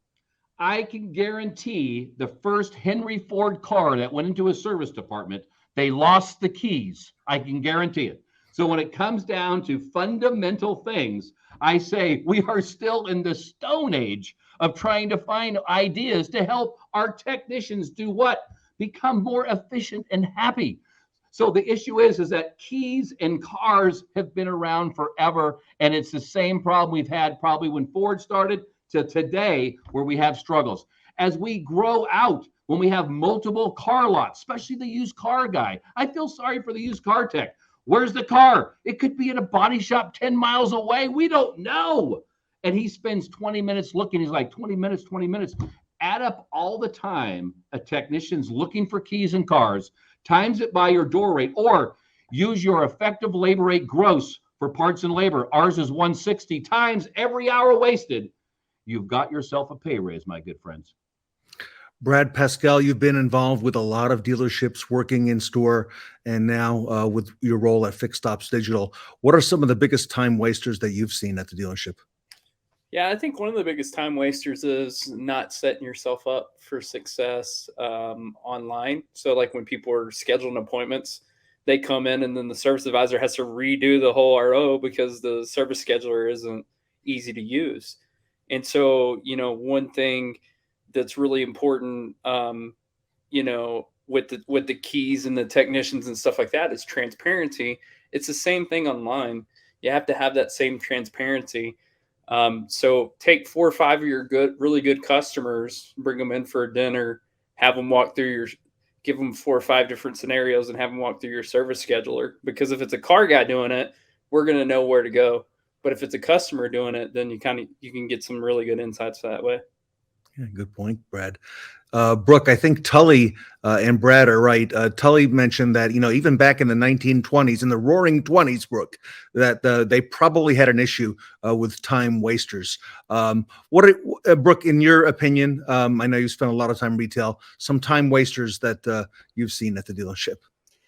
I think there's a lot of them, first off, but I think when it comes right down to it and you try to say what's the issue, it's intention versus the process. Your intentions may be that we want to not use a paging system that no one hears and you get paged 1,500 times. Our intentions are that we want to have the seamless process, but there's no one at top saying, okay, we're going to actually work on this, work it out beforehand, and then actually implement it. Our intentions is that we're going to have an online service scheduler that works perfectly, but no one actually inspects to make sure that any of the parts are actually working and everything is talking to each other. So when you look at all the amazing things that could be done, the intention is there, but the process is never actually thought out beforehand and then worked out, and all the parties are together. Tully and I were on a panel together earlier, and I have since Tully, I don't know if you know this, I've told the story multiple times, and every store I've went into, and I go back and listen to this. And when the Roaring Twenties go, you need to listen to this whole episode where I want all service directors, I want your office right next to the F&I, because now you can have that communication, because now it's no longer intention. You can actually have that process in place. And so there are so many different things. And everyone on here is going to have an awesome idea, but when at the bare bones, the main foundation of it, what's your process? Because all these things aren't going to work, whether it's TrueSpot and geolocation, whether it's appointments, whether it's the phones, whether it's marketing, none of that works if you don't have the process in place first. So that would be my answer to that, is that you got to have the process in place. Robert, at Carter Myers, you're part of a huge dealer group that's getting bigger and bigger, it seems, daily. You've got a lot of lots, a lot of vehicles in a lot of places. What are some of the time wasters that you're familiar with that might be unique to a group like yours? Yeah, absolutely, guys. Everything everybody said so far is exactly spot on.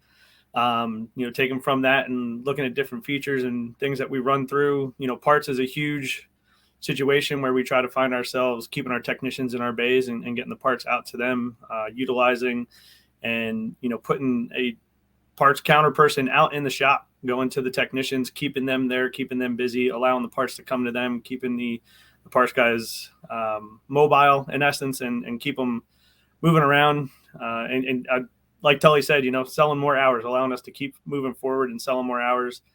And really, I think Brooke said it best. It comes down back to process and everybody kind of having a real key of what's going on and where everything is, and working together as a team to facilitate all that so it comes together. So unifying it all, putting it all together is definitely a big part of what needs to be done, especially with multiple buildings, multiple locations, and multiple people being involved across the board, across different dealerships and different stores. So it's definitely a struggle and something we deal with every day. Darryl, Terrell, your thoughts?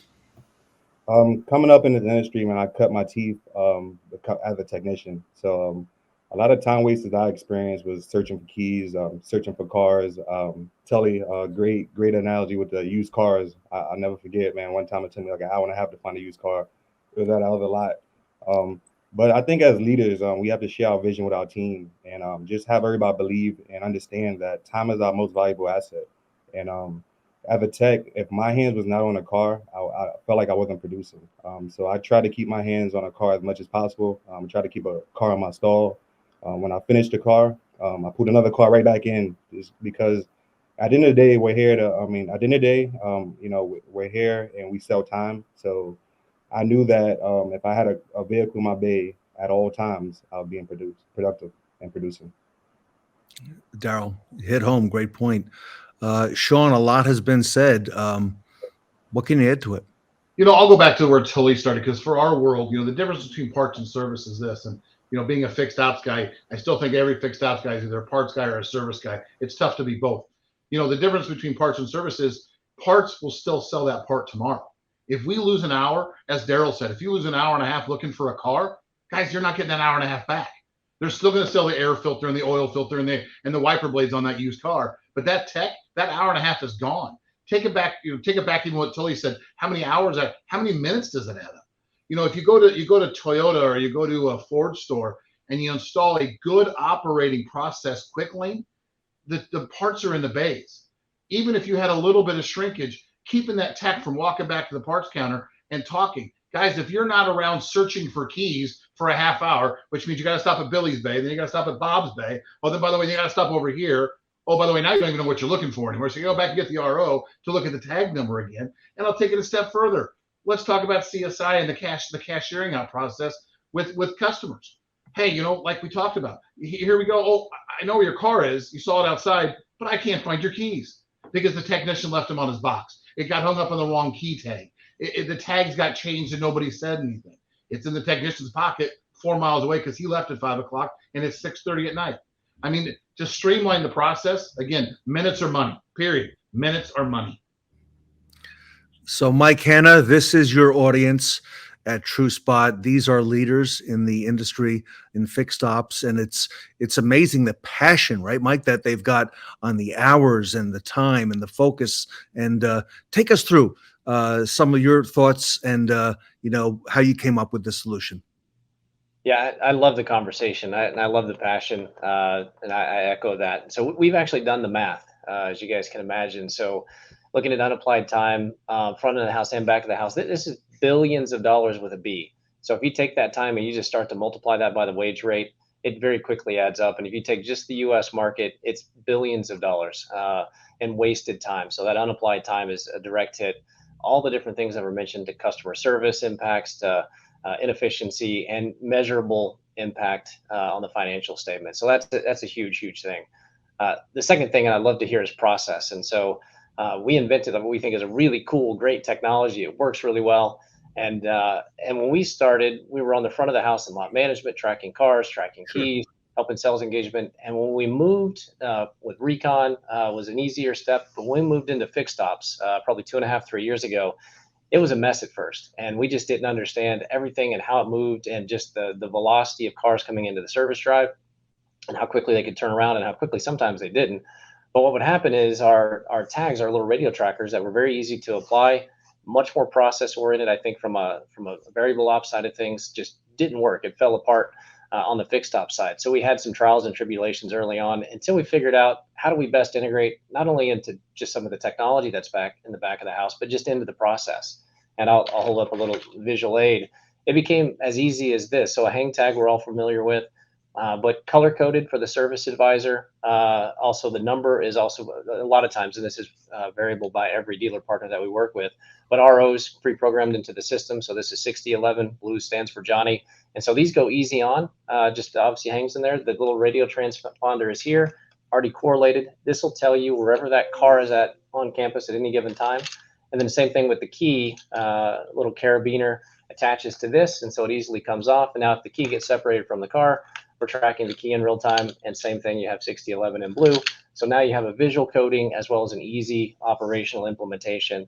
The process is critical and how we integrate into that existing process and make it as seamless as possible, and even add value beyond what the technology does, which we believe is huge, but just the easy implementation of colors and numbers that correlate with some things that are already in the existing systems really eases that onboarding and really makes the system hum, I think. Mike, I know you worked in dealership. What made you, realize that this was a necessary ingredient in retail dealerships, and then applying it not just like you said to the front end, but to service, fixed ops, service and parts? What were some of the things that were involved in that? Yeah, basically it's discussions just like this. And so I'm a technology guy, and I've worked in retail automotive, so I understand the business. But basically just having these conversations and going, okay, I think we can solve that problem. We can do this in a different way. We can implement a technology in a different way to enable solving that pain point, solving that age-old problem and some of it, quite interestingly, lost keys and the cost of keys, to me seems that it's just become just a part of the business, and it's a headache, and there hasn't been a good solution besides great key lockers and those sort of things from a key security perspective. But where is it at operationally? And so bringing that to market, all of a sudden, wow, I didn't know that we could solve a problem with this technology. And so, but mainly it's having these conversations. And I go back to, we started with location. We figured out how to create location and location awareness and this geo-intelligence, we call it. But then it just became, how do we just help integrate this into process, into other systems, and become an integrated part of the operational elements across the dealership, front or back. So it's really just taking these conversations and learning and implementing what we can to make it all work together. So Tully, I'd be interested in your feedback, running a 10 rooftop organization such as the Nilo company. What questions would you have for Mike, in terms of, getting this started and how it works, from your perspective? So I think one is that when you set up a store, I love what Brooke said, it's a process. So the process is, are the hang tags and key tags going to get lost?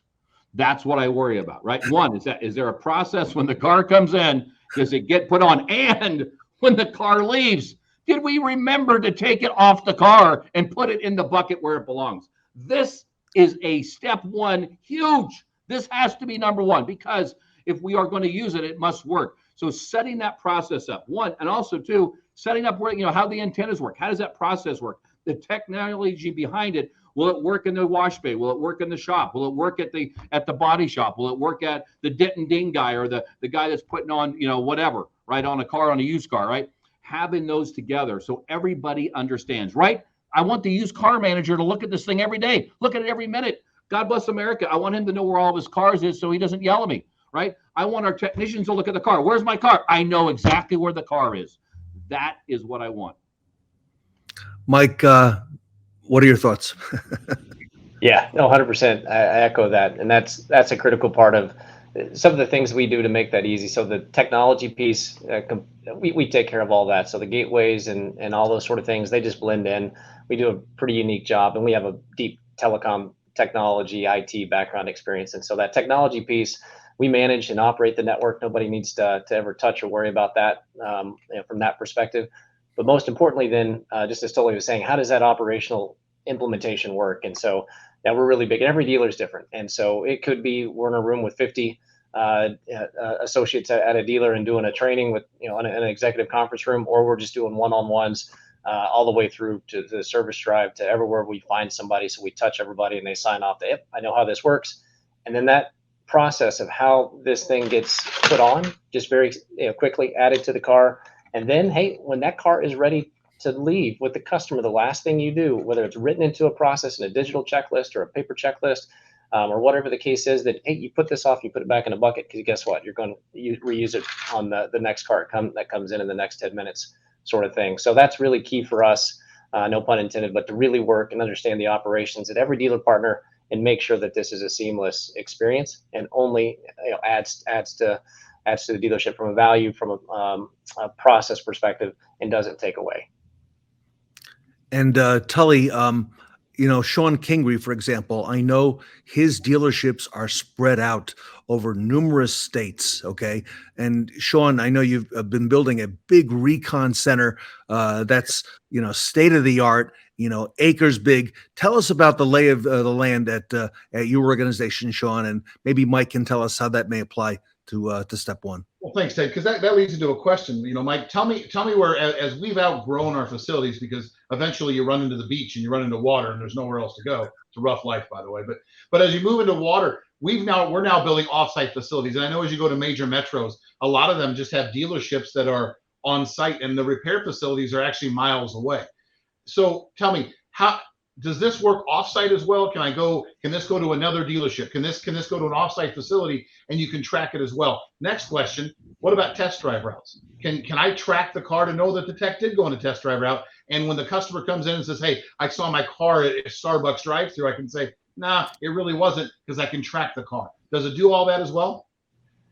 Yeah, so great questions. On the first question, yeah, absolutely. A lot of our big dealer group partners have group recon centers. And so you have retail, obviously, lots, and you have service happens there, and then a lot of the recon or even fixed stops happening in big kind of group centers. So absolutely, the campus networks are kind of easy set up from our perspective as far as deploying those and setting those up, and lots of really cool examples of how our dealer partners are using that, and just the example that you mentioned there. And then off-lot, driving. It depends. So we have a lot of different technology products. We have an OBD2 device that's an easy plug and play. So this is just plug, decodes the VIN. It's also reading odometer and fuel and TPMS from the car, which you probably don't need necessarily in service because you've done that diagnostics. But those things are great for the front line.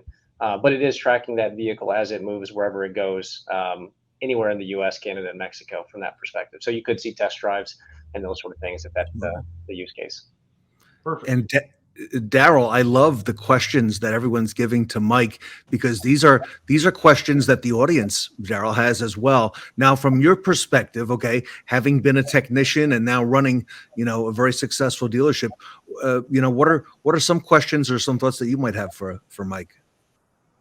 I kind of I wanted to know earlier, and I wanted to ask you. So, whenever, pretty much, my question I had was, if you're trying to locate keys and pretty much you ping the key, does it send a signal to you, does it vibrate? Does the key vibrate, or is there any way to locate that key besides looking at a GPS track on your phone? Does it give a signal? Does it ping? Does it give an alert? Yeah, great question. So the key itself would be attached to one of these little triangles here.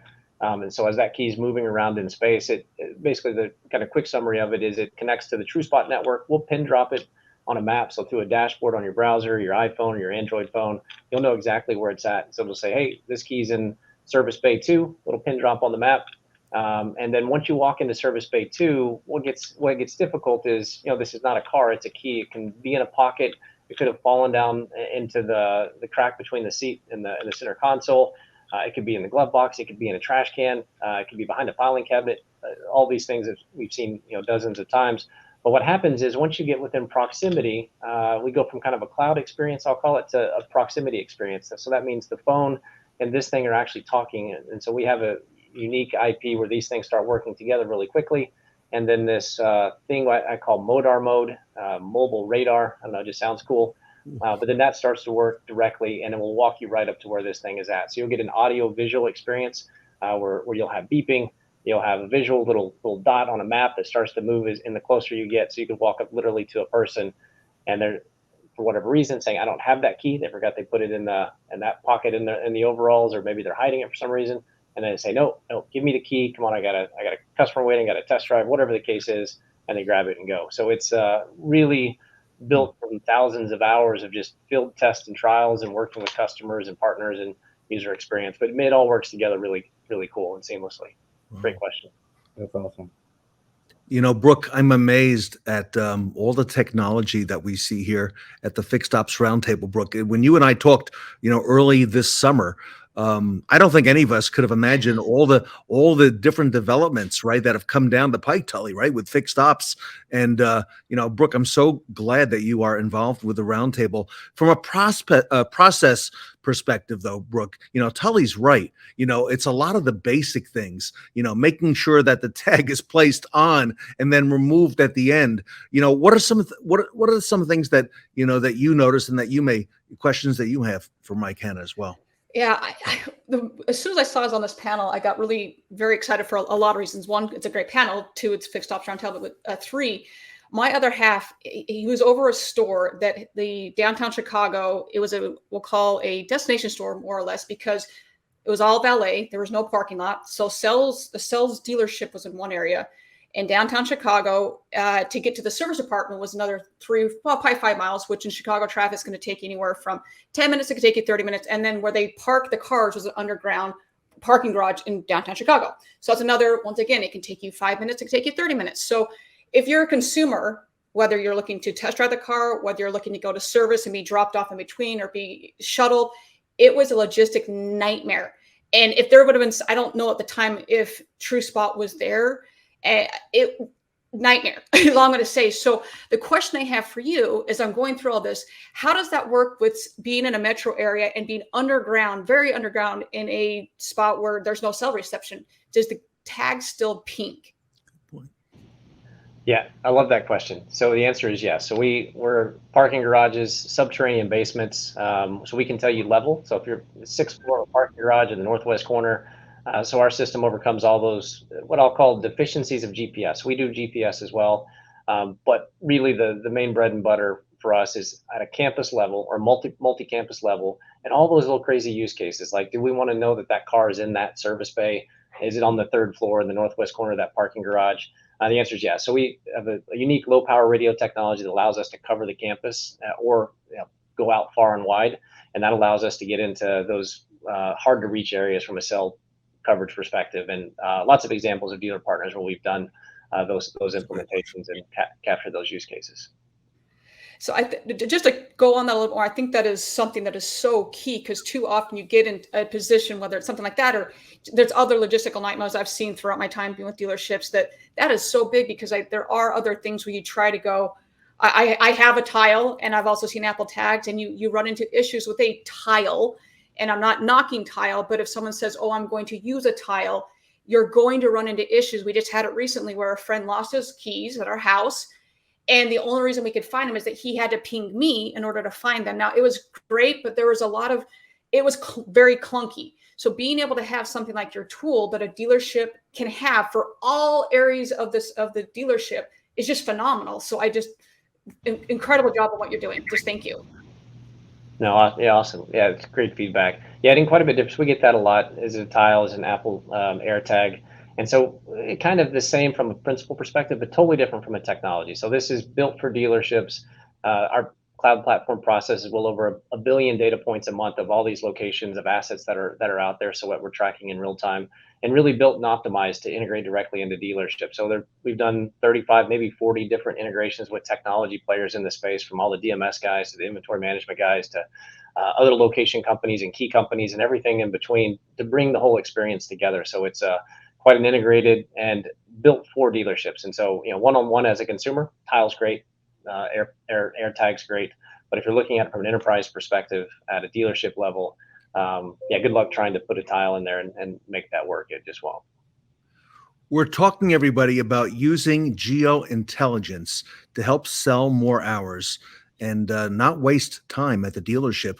Mike Hanna is the CEO and founder of TrueSpot. And Mike, you've got on the panel today some of the fastest growing dealership groups in the country, among them Carter Myers Automotive. Robert is with us today. Robert, your group, as I mentioned, is moving and shaking. What are some thoughts and some questions that you may have, or some ideas for Mike as well? Yeah, absolutely. One of the things I look at, especially dealing with advisors, technicians, and just dealer body people in general, integration and setup and training needs to be the easiest way to put it, simple. It needs to go in easy. It needs to be taught quickly and needs to be user-friendly across the interface. So from a standpoint with getting it set up, what kind of stuff are we looking at? Yeah, great question. And totally agree. So, and more often than not, the feedback we get is like, oh, we're good. Within 5 minutes, like, okay, this is simple as pie. And we built it that way on purpose. So there's complexity in the technology, but the actual end solution, the operation, the user experience is super simple. But the quick process of how it works, and new dealer partners coming on board, we'll have what we'll call a site survey. We want to understand the campus, what elements, what offsite lots, what offsite partners, where do you need to know where stuff is at? How do your operations work, and where does your stuff go day in and day out? So that kind of happens offline. Once we get to the dealership, we're there, we're walking, site walking, we're understanding operations, understanding who does what. We'll be on site for anywhere from 2 days to 2 weeks, depending on the size of dealer, is it multiple rooftops and that sort of thing. And really it's integrating into process as the biggest part, but we're also putting up a campus-based network that is totally tuned to that dealer's operations. And so if we want to know that something is in that service bay, or if there's a parking garage or subterranean, or whatever the case is, then we can build the network on site with the flexibility to do that sort of location awareness. And for us, the technology piece takes care of all the complexity of how we can do that. So we can do that network very quickly. Most of the time it's set up in half a day, and then we just go through a tuning exercise and then a lot of operational training, understanding, integration, pulling all the parts and pieces together so that when we leave, we don't ever leave forever, but when we leave the first day, it's I'll call white glove. Everything's working and operational, and you're good to go. You're fully TrueSpot implemented at that point. Brad, you see a lot of technology, in fixed ops as I do, right? And Brad, I got to say, this one is pretty impressive, in terms of the benefits that it brings to consumers and to dealers. Yeah, I think this is, so Mike and I are good friends, and I was super excited to get asked to put on here. I think one of the things that it brings to the automotive industry is you have to look outside of dealerships of what we're up against, right?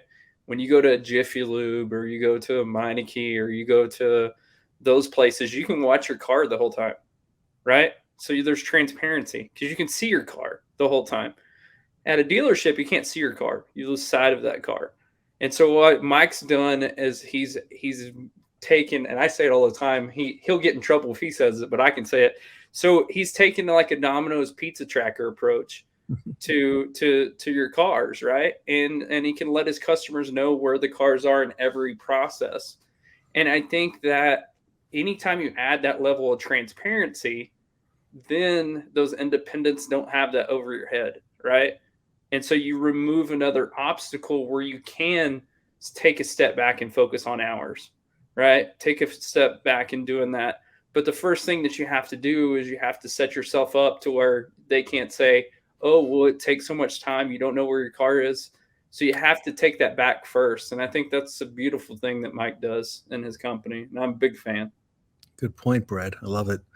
Mike, I'll give you the last word. Bring it home and tell us how we can learn more as well. Yeah, first, just thank you, Ted. Thank you, guys. This is an awesome panel. I love the discussion and the questions. And these are the things that just helps TrueSpot just become who we are. So you definitely appreciate all the time and feedback. So for us, it's pretty easy. Go to TrueSpot.com, TrueSpot.com. Or just email me, Mike at TrueSpot.com. I'd love to just have a conversation and understand how we could potentially help out and learn more about any dealer partners out there. Just that'd be the easy way.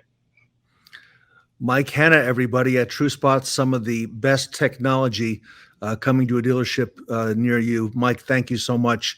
I want to thank the expert panel, Sir Tully Williams, thank you so much for your great contributions today. Brad Paschal at Fixed Ops Digital, a great friend of the Fixed Ops Roundtable, as is Fixed Ops Digital. Brooke Furniss, thank you so much, Brooke. Appreciate all that you do. Robert from Carter Myers, great job as always. We'll see more of you at the Roundtable. And Darryl, welcome back as well. Thank you for all that you do, and we'll have you back again and again if you so oblige. And Shon Kingrey, hope to be able to say Sir Shon someday in the very near future. So, Mike, thank you so much. Everyone, Mike Hanna and the Geointelligence panel here today at the Fixed Ops Roundtable.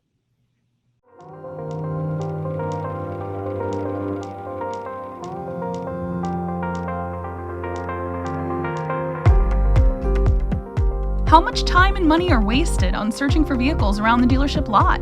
TrueSpot gives you real-time location of all your inventory. Now your team can find any lost vehicles in seconds with a few taps on their smartphone. Well, we've done the math. We can save the average dealer $280,000 a year and cut your sales cycle down by 45 minutes. Yeah, now we have your attention. How many times do your keys walk off without anyone knowing who has them? Key machines can only do so much, and they certainly can't give you the status of every asset. It's time to work smarter, not harder, with Lot Management 360. Our dynamic dashboard delivers real-time analytics and statuses that put you in motion for better sales. Plus, we can customize the integration to fit your dealership's needs. Know the status and location of every key and car, anytime, anywhere. Does your recon process have a recurring problem with vehicles standing still for days? With True Recon, the recon status of vehicles changes automatically based on vehicle location. You'll know when the vehicle is stocked for recon, dispatched to service for inspection and repair, sent to collision for scrapes and dings, brought to detail for a deep clean, and then frontline ready. Say goodbye to long turnarounds and say hello to a 50% reduction in time for getting your vehicles frontline ready. If you're ready to take control of your assets with quick access and real-time analytics, then eliminate what you can't see with true visibility. TrueSpot. Location is everything.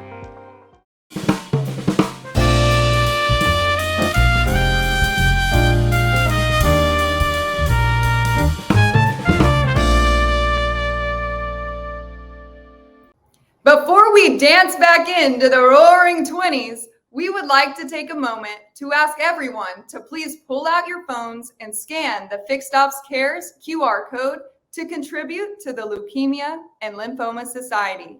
There is no community more charitable than the retail automotive community with all of our great dealers and partners. Your generosity will help us change the lives of so many. Kids, they're just different than us. They have no inhibitions, consider silverware optional, and are way more flexible. And when kids get really sick, they're different than us too. That's why over 3 years ago, we dared to dream bigger when it comes to treating young people. Rethinking existing approaches that were causing devastating short-term complications and lifelong side effects. We created a children's initiative with the goal of transforming treatment and care through advocacy, education, and the largest global clinical trial for kids with blood cancer. It's a giant leap for little patients. For the first time, a specific treatment can be matched to a specific type of cancer in a specific child. We want to inspire more and more people to aim higher and think differently about children's blood cancer. So starting now, the Children's Initiative will be known as the Dare to Dream Project, expanding our efforts beyond families directly impacted by blood cancer to tell a much bigger story to a much broader audience. A simple message that kids are different, and finally, their cancer treatment will be too. It's a global effort that invites others to dare to dream with us as we work to raise $175 million. What started as an idea is becoming a movement, proven that amazing things happen if we just dare to dream. The Dare to Dream Project from the Leukemia and Lymphoma Society, transforming treatment and care for kids with blood cancer.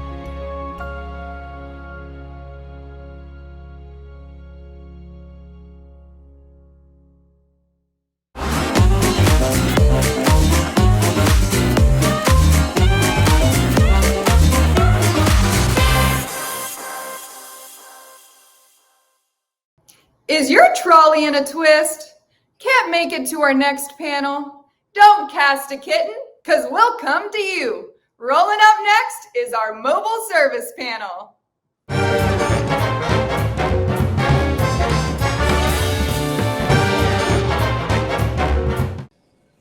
Welcome back to the Fixed Ops Roundtable. This is the one of the highest anticipated panels in the entire event. It is the mobile service panel, welcoming back our three superstars: Ed Roberts, the COO of Bozard Ford Lincoln; Robert Stage of Stage One Mobile; and Mark Mickens, who is the mobile service project manager for ES3. Congratulations, Mark. Hey, thanks, Ted. Welcome, everybody. So I figure we get right into it today. And Ed, I'll start with you. One of the things our audience is asking is, how do you think our customers are perceiving mobile service? How is it perceived out in the marketplace? And Ed, I'll come to you first with that. Our customers absolutely love it. So if you're not doing it, you certainly should try it. They'll take pictures of the technicians in their driveway, post them on Facebook, tag your store in it. Our customers embrace it from the time it's offered till the time they can get it the next time. Wow, love it. Robert, in Ohio, with Stage One Mobile, doing all that work at the customer's location, how's it perceived? A lot of customers really do like it. You can tell that it's new to them in a lot of cases, especially if you're in like a cul-de-sac area or if you're in the suburbs, but they really do take to it.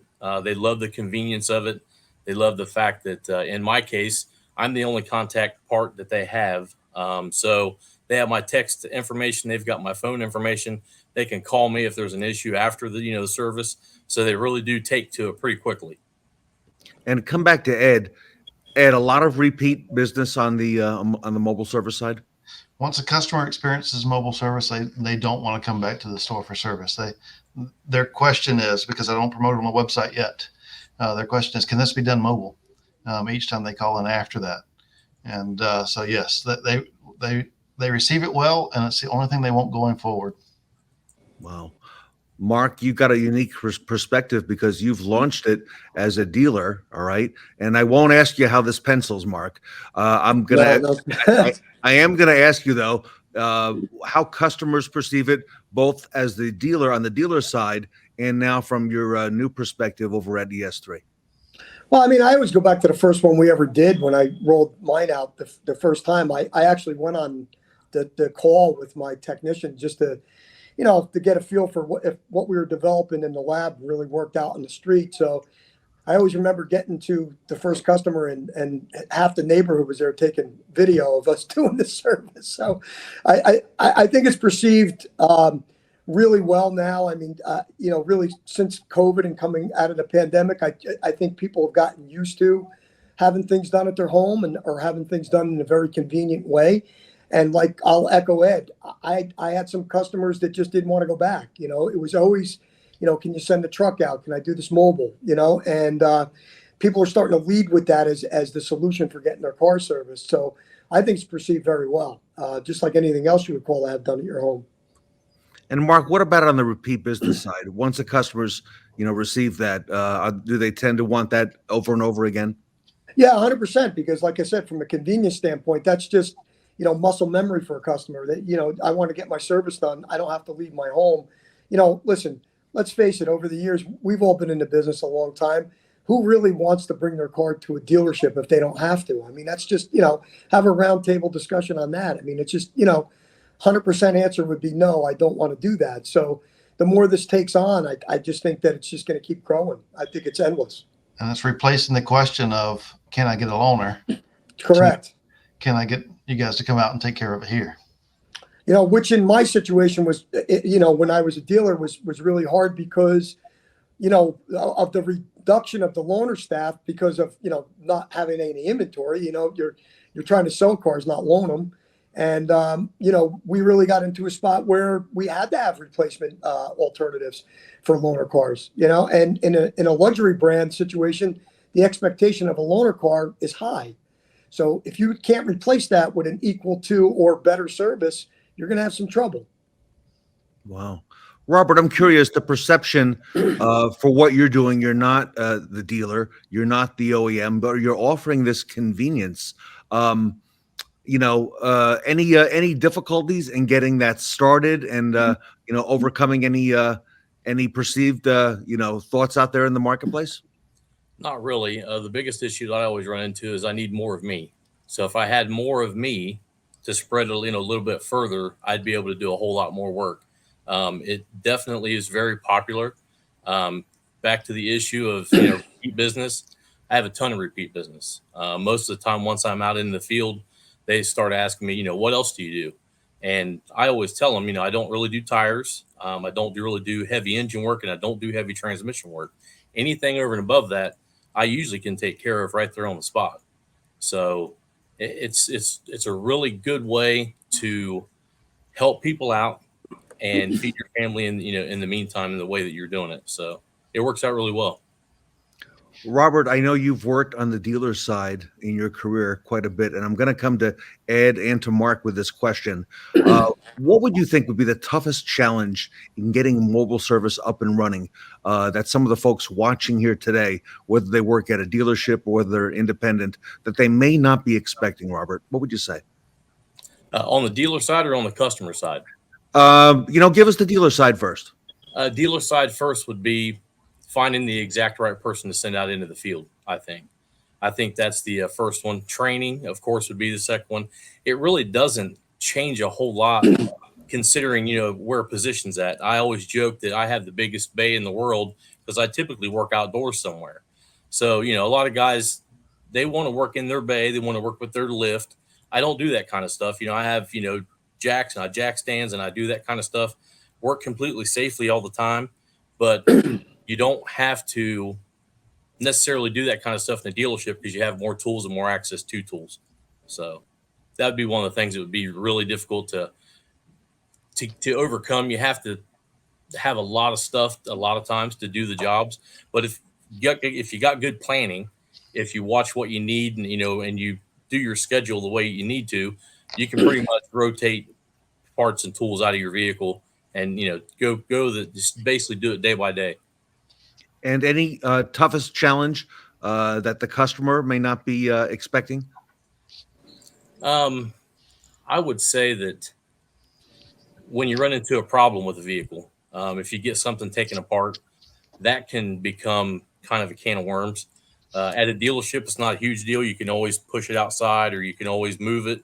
Or if you have the extra bay space, you can leave it indoors. If you have to leave a customer's car taken apart, I don't like that. They don't like that. And, it gives, at the end of the day, if they come out into the garage, or if they come out in their driveway and their vehicle's taken apart, it kind of gives them a weird feeling of, seeing that vehicle that way because they don't see those vehicles that way typically.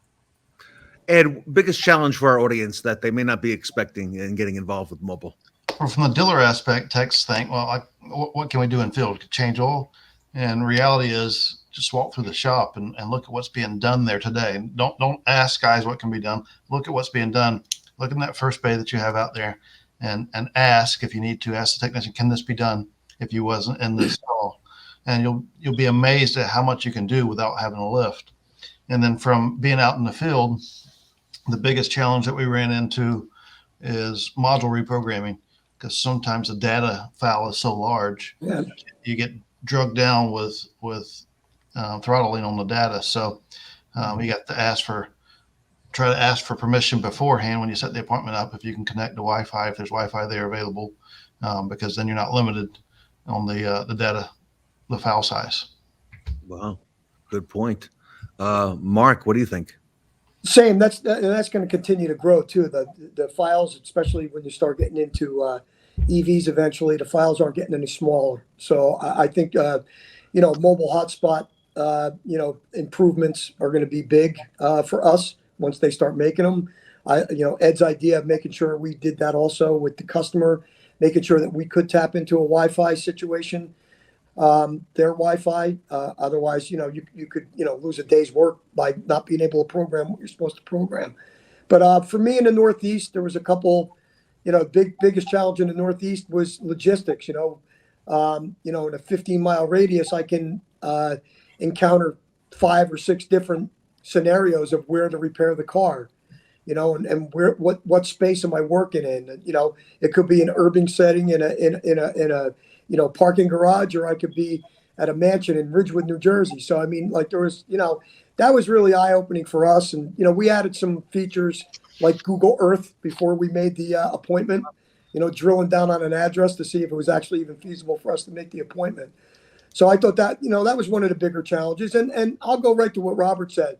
I always thought the key, and I still do think that the key is who's going out to do the service. Who's your guy or gal that's representing your company, because, they're out there on an island and, they're representing your company and representing service. And, I think that's a big, big hire and a big consideration. And I think that's a big challenge. I really do.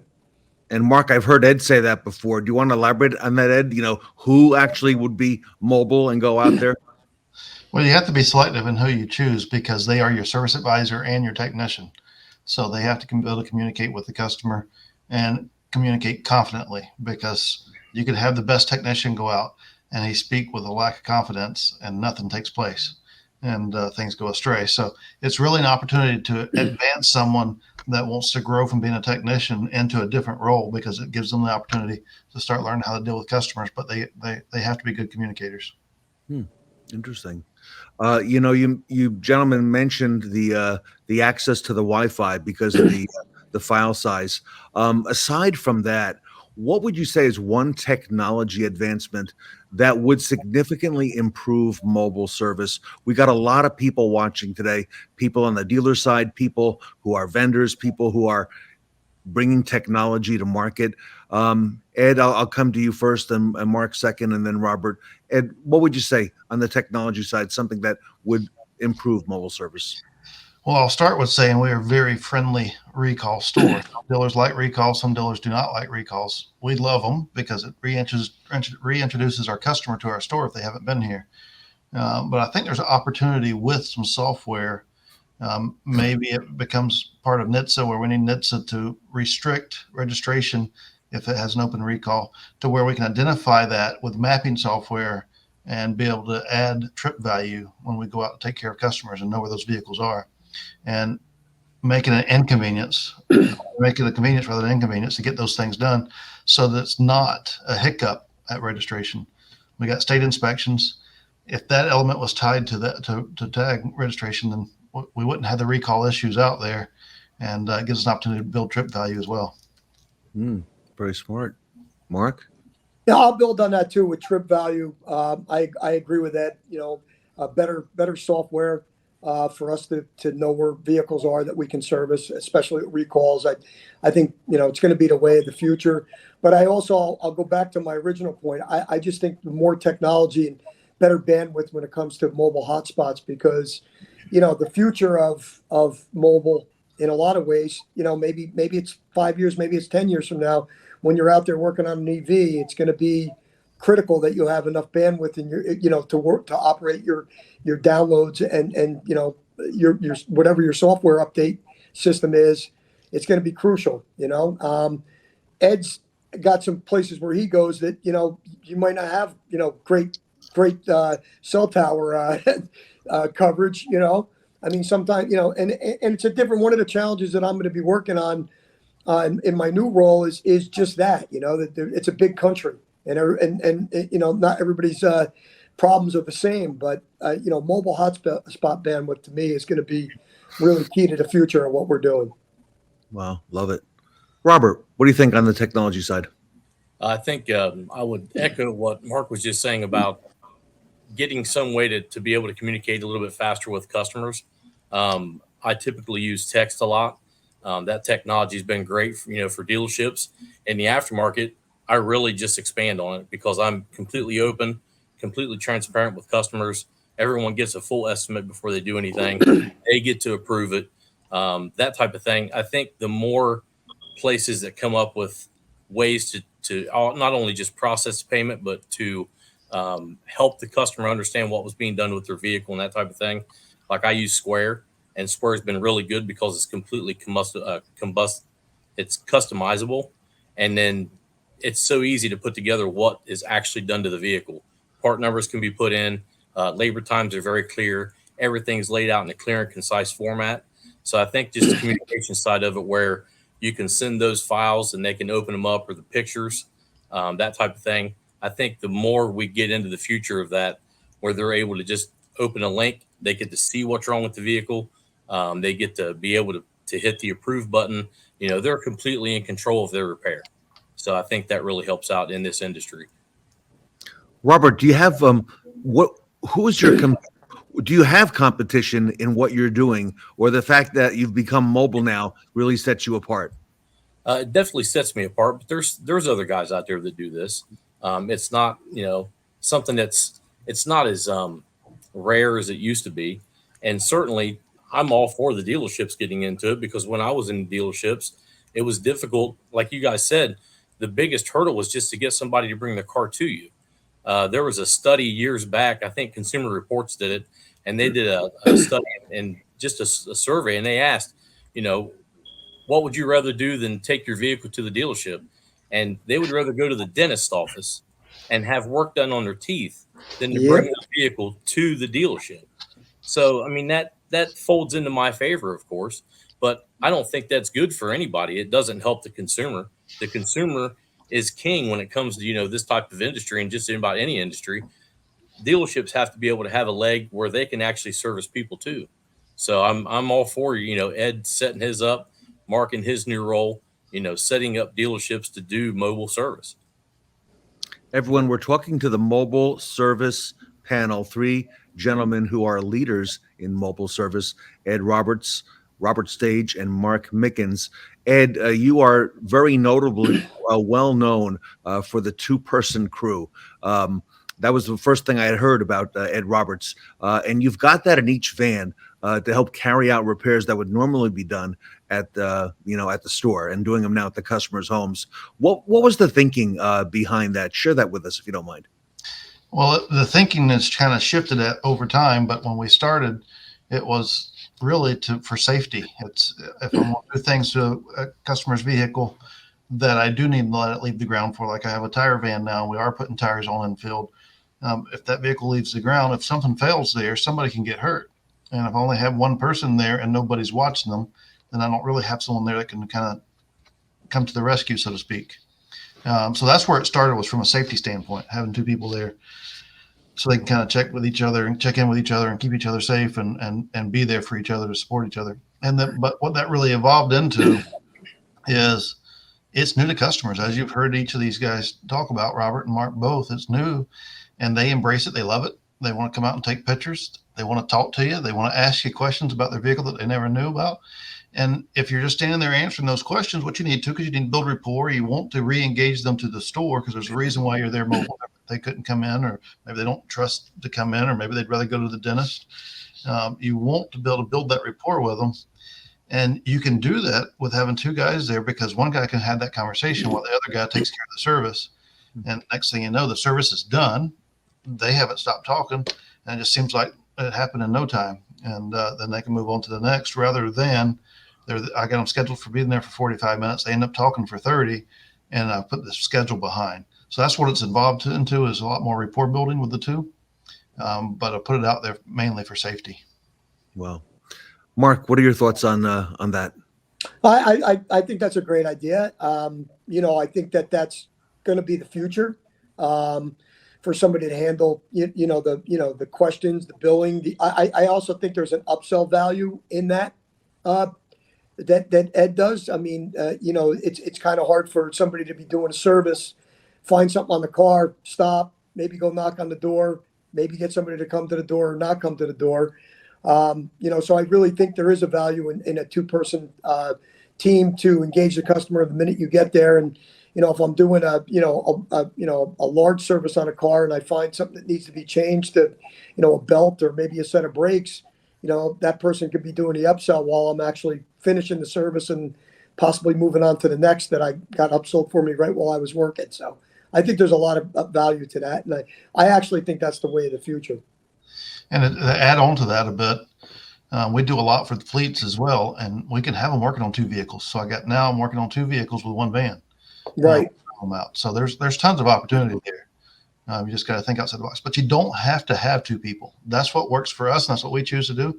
But Robert does a great job out there with Stage 1 Mobile, and he's a one-man band, and he wish that he could duplicate himself or clone himself a few times. I think he'd have enough business to take care of that, right, Robert? I certainly would. Yeah, I turned just 2.5 years into it. I end up having to turn away work sometimes. So yeah, absolutely. Just to expand, we combine the Express Advisor and into a mobile advisor too. So the Express Advisor at my store did both, right? So that was the communication point for the mobile technicians also. So kind of the same work in that realm, and using a scheduling and communication tool like myKaarma. That's what we used. We used myKaarma. It was very good for us. So it was instant communication back and forth. And, if there needed to be an upsell done, it was a simple text back and forth between, the customer, the advisor, and the technician. So we did work the communication angle out by using a software like myKaarma. It worked out really well for us also. So, Mark, a technology like myKaarma would fit into the mobile scenario for a dealer in many cases. Well, yeah, I mean, myKaarma in particular for us, like I said, it was a great tool for us because it was a scheduling solution, it was a payment solution. Their mobile service tab had, routing, text message departure when the technician's on his way, when the technician's arrives. So it is a really good solution for mobile service. So, Robert, they've got all these high-tech solutions, right, at the dealership level. How is your model different in what you do? I use Square for almost everything. So Square has appointments. I just send text messages or messages through Square now that they've actually expanded that. So I do the same thing. I basically just let people know, usually 30 minutes out, I'm on my way. Here's what my ETA is, that type of thing. Very short, just short messages to let them know that I'm on the way there. But I basically use the same type of technology. I just use different companies. Okay. Robert, you were a technician at a dealership, and did you go straight to this? How did you make this transition? I know there were a couple things that probably happened in terms of, over the last 2 or 3 years, but that helped make it that decision. But walk us through that if you don't mind. I'll give you the short version. So I was a technician in the aftermarket for 18 years. Okay. The longest position I held was a diagnostic position at a Goodyear store. Okay. So I worked on quite a bit of everything. And I mean, it went from tractors to all the way to, pretty nice vehicles in a very, decently affluent area in Ohio. And after that, I got a job as a service manager at a used car department. So I've dealt with used car departments for about 2.5 years as a service manager in a used car department for a long time. I moved over to a Volkswagen store, and I kind of had this idea in my head.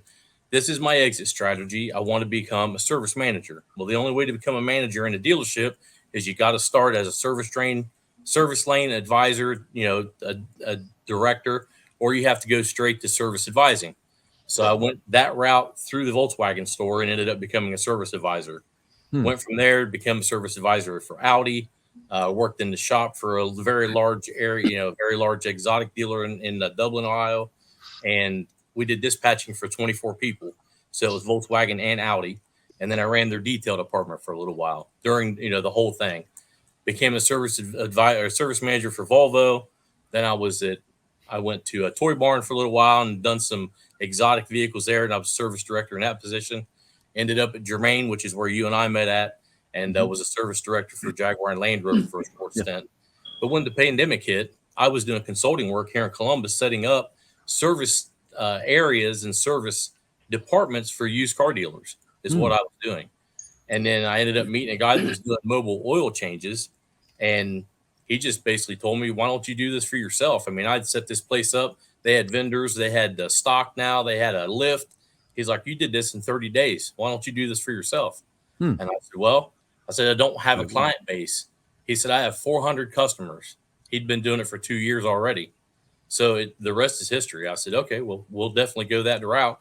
And he's literally given me probably 200 of my 400 or 500 customers that I have now have come through that route. And that was where my leads came from. So that's the short but the quick area there how I got to where I'm at. And Robert, how long have you been doing it now? Almost 2.5 years. Okay. So just inside the pandemic. So you said about 500 customers? Just about 500 right now. Yeah. Wow. Love it. Oh, good for you. Yeah. It's worked out great. I mean, like I said, like you guys were talking about, once they find out it can be done at their home, it takes a lot for them to want to leave their home again. The best waiting area that anybody's ever sat in is in their pajamas in their house on their couch. That's where they're most comfortable. Absolutely. A lot to be said for that business model. Last question for you three gentlemen today, coming to Ed first, and then Mark, and then Robert to bring it home. Ed, you talk about constantly, I hear you say, ways of thinking outside the box. Okay. And I know you're always thinking of ways of thinking outside that box. What are some ways that mobile can help dealerships, people who are watching today at the dealer level to think outside the box? Well, forever. And let's look at that from our shopping habits. Our shopping habits has changed over the last 10 years, just about every way we shop, except for maybe the grocery store. And we might have groceries being shipped to us too, so they may have changed. But things in the dealership has not changed over the last decade or 20 years. And we still force a customer to go through something they've never been comfortable with to begin with. And so we've asking them to do business with us on our terms. And it's our opportunity to do business with them on their terms. And it's just little tweaks that gets us there. It's like when the customer calls in and makes an appointment and then they miss that appointment. Well, we know they had a need, but we don't know that their child may have woke up with the sniffles and they couldn't drop them off at daycare and they couldn't come in. We don't know all those elements. And so it's little things that when we call back and try to reschedule that with a mobile, hey, we know, how about if I come to you? Also, what's the best form of communication? Do you mind if I text you? Because the last thing I want to do is go there, knock on their door, ring their doorbell, get sick, and wake them up again. So it's just those little elements. The missed appointments you mentioned just now, that's genius, okay? Because how hard is it to get those people back into the system? Now you go out to them. Absolutely. They already told me what they need, so I know whether I can do it with mobile or not. And so it just ties together for us to be able to meet them on their terms rather than us force them to meet us on our terms. And that's thinking outside the box. Forget about how we used to always do it. I've always done it this way, blah, blah, blah. Let's look at it from how would our customers want us to do it? And if we look at it from that angle, we find new ways to do things. And Ed, do you think it's going to continue to evolve over the next year or two or three? Well, let's call it a decade from now. A decade from now, it'll be rare that a customer brings their vehicle into the store. And if they do, we're going to get it to bring it in for them, whether it's for the tow truck or pickup delivery or whatever it may be. We will minimize the amount of times that the customer comes to our store 10 years from now. Wow. Mark, you in agreement on that? 100%. I mean, I especially with the EV revolution that's going to happen probably, within the next 5 to 10 years. If you're an EV customer now, if you're a Tesla owner, you don't go to the dealership to have your car worked on. They come to you. So the more we peel those customers off to go buy a different brand, they're going to expect the same level of service, in my mind.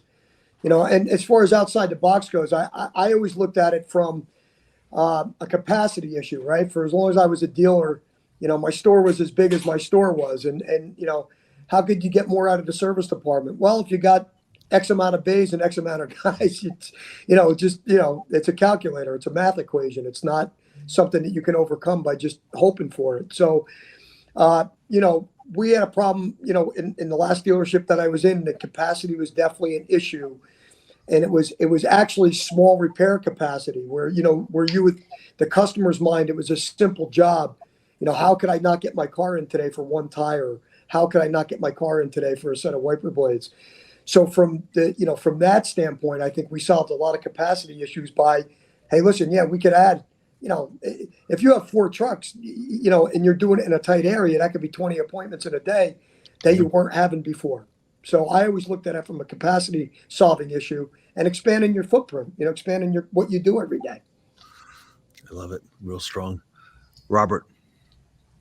I would go back with what Ed was saying, and I would expand on that. There's huge opportunity for dealerships for open recalls, what he talked about earlier.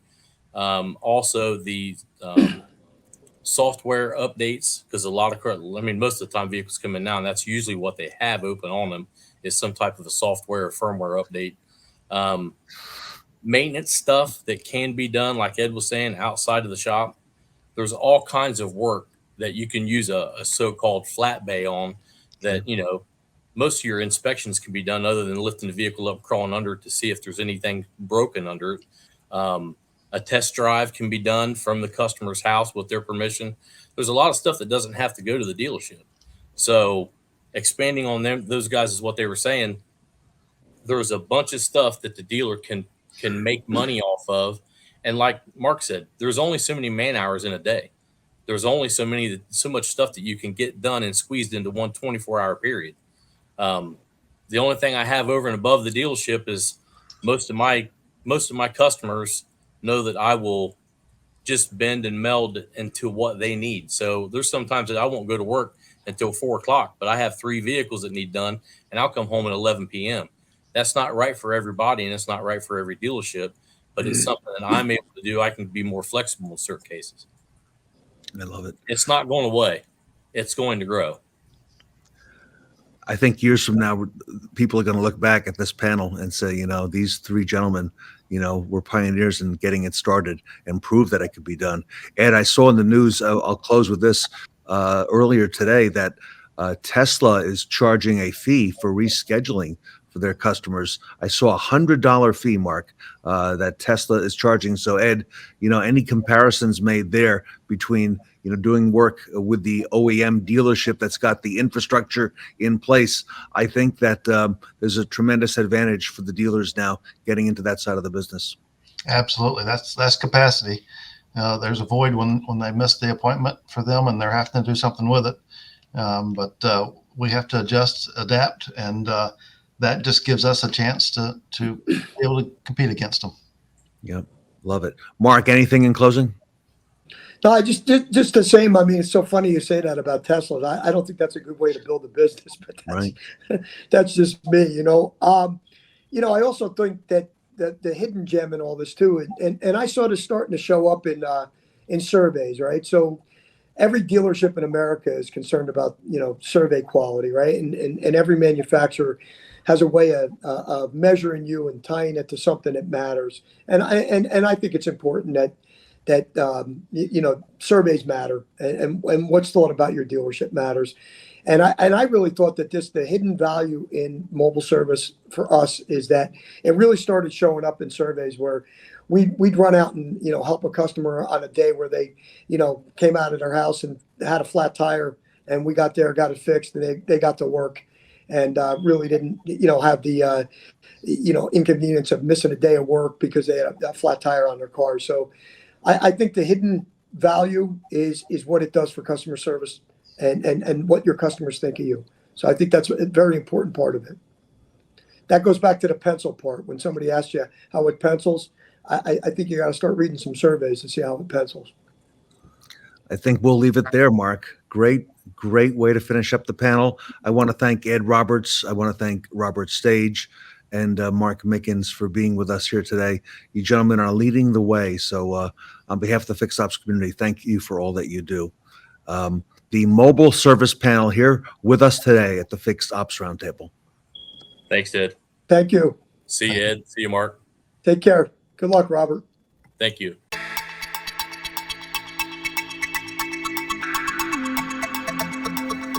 MKOS. Everything fixed ops in one place. The first truly unified solution for fixed operations. A comprehensive suite of key applications, deeply integrated with software and DMS providers, and open APIs that offer unprecedented opportunities for dealerships to build custom solutions. myKaarma, a proven name with over $11 billion in payments processed, 230 million text messages transmitted, and over 2.5 million videos recorded. myKaarma users enjoy an average 24% lift in RO dollars. And innovative solutions like our advanced Scheduler Plus and Service Cart Video MPI transform the service experience. Discover the excitement for yourself at NADA booth 1953W. The best thing that I've seen in a long time. It's worth its weight in gold. What I really enjoy about it is the connection and the relationship building. We pretty much use every aspect of myKaarma that we can. By implementing the myKaarma platform, our CSI scores instantly started to improve. myKaarma's impact on our store is increasing revenue. myKaarma has been incredible for Porsche Colorado Springs. I'd recommend it for any service industry or any dealership.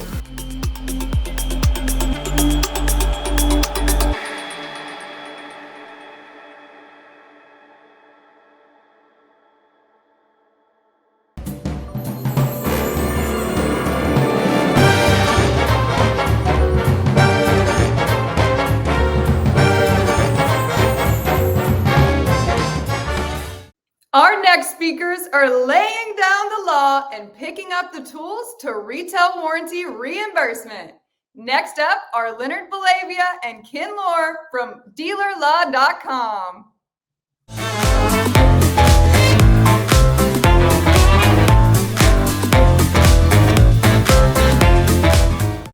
Welcome back to the Fixed Ops Roundtable, and there is a discussion coming on retail warranty reimbursement, and there is nobody better than the pioneers in the industry at Bellavia Blatt, dealerlaw.com, than Len Bellavia, the senior partner at that firm, and Lohr, who are both returning to the Fixed Ops Roundtable. Len and Ken, welcome back to the conference. Great to be with you, Ted. Ken and Len, so much has transpired since we saw you last at the event, and warranty is probably of prime importance right now. A lot of things happening, a decline in units in operation that's forecasted to continue now for the foreseeable future. Len, if you don't mind, take us back to the beginning because you really were the first ones in this particular niche, and you've really carved out a very special place to be able to help dealers. And if you would take us through that a little bit. Sure, Ted. This goes back to the 90s, really. So this has been about a 25-year project of mine, a pet project, which has evolved into a pretty substantial part of our law practice. At the time, I really didn't know it would flow this way, but we're dealing with dealerships on a daily basis now, getting them retail markups and rates on parts and labor. But it started back about 25 years ago when I would look through state statutes, because that was my job, to help dealer associations and dealers navigate through state laws. And what I noticed was there was this very vague, oblique provision in the dealer franchise statutes that said nothing more than manufacturers are obligated to pay reasonable rates and markups for warranty work. But there was no real definition. It kind of like took a back seat to all the other provisions in the franchise laws, and no one really knew what that meant. So I decided that I would try and get some definition to it by demanding from manufacturers that they pay retail markups on parts. It started with parts. And how could manufacturers advance an argument that their own MSRP is not reasonable on parts? So we at least felt that they should be paying us their own suggested retail price on parts. So we made demands on manufacturers, and they ignored those demands. So I got several hundred dealers of each manufacturer to commence lawsuits against the manufacturers, claiming that dealers historically were underpaid going back 6 years under the theory that they breached a contract, the contract being the dealer agreement, because they obligated themselves to comply with state law, and they weren't complying with state law. So not only were we seeking what dealers are looking for today, which is prospective, fair reimbursement rates, but back in the 90s, we claimed that manufacturers should pay the dealers all the retro money for previous 6 years on underpayments for parts. And when you did the calculations, it was in many cases, or in most cases, well over $1 million. So we brought these cases against the various manufacturers. Manufacturers saw, or they were concerned that they would have to come to the table with lots of money. So eventually we settled all of these cases. but not before it opened the eyes of the manufacturers and the dealers that this was a very profitable part of the dealership that was going ignored. And it's funny how it's gone full circle now, because not to jump too far ahead, but now we're at a point where the service department is becoming the most important department in the dealership for a lot of reasons related to COVID and the chip shortage and EVs. And, dealers are really focusing on fixed ops now because customers are keeping their cars for a variety of reasons. The most prominent one is they can't find a replacement car at a reasonable price. So they're servicing their vehicles, and Ken, I'm sure, will explain why even customer pay becomes relevant to applying for retail reimbursement, because that's the benchmark that is used to establish what dealers are entitled to for parts and labor under warranty. So those cases that I brought in the 90s culminated in manufacturers saying, well, we don't want someone like, Bellavia to go out there and make a living out of suing manufacturers for retail reimbursement. So let's figure out a way to kind of cut off the tail, meaning, discourage dealers from seeking the retroactive part of the underpayments, and let's work with them going forward. So all of the manufacturers agreed to legislation that would entitle dealers to receive retail reimbursement on a go-forward basis, not need a lawyer, not have to be in court over this, but rather devise a simplified methodology where they can request retail reimbursement on their own. And it sounded good, but as a practical matter, it was still very complicated. And to this day, it's very complicated, even though when you speak to a dealer, they'll say, oh yeah, that's the 100 sequential repair. I have to submit 100 consecutive repair orders from the customer pay side to establish my markups and rates for parts and labor.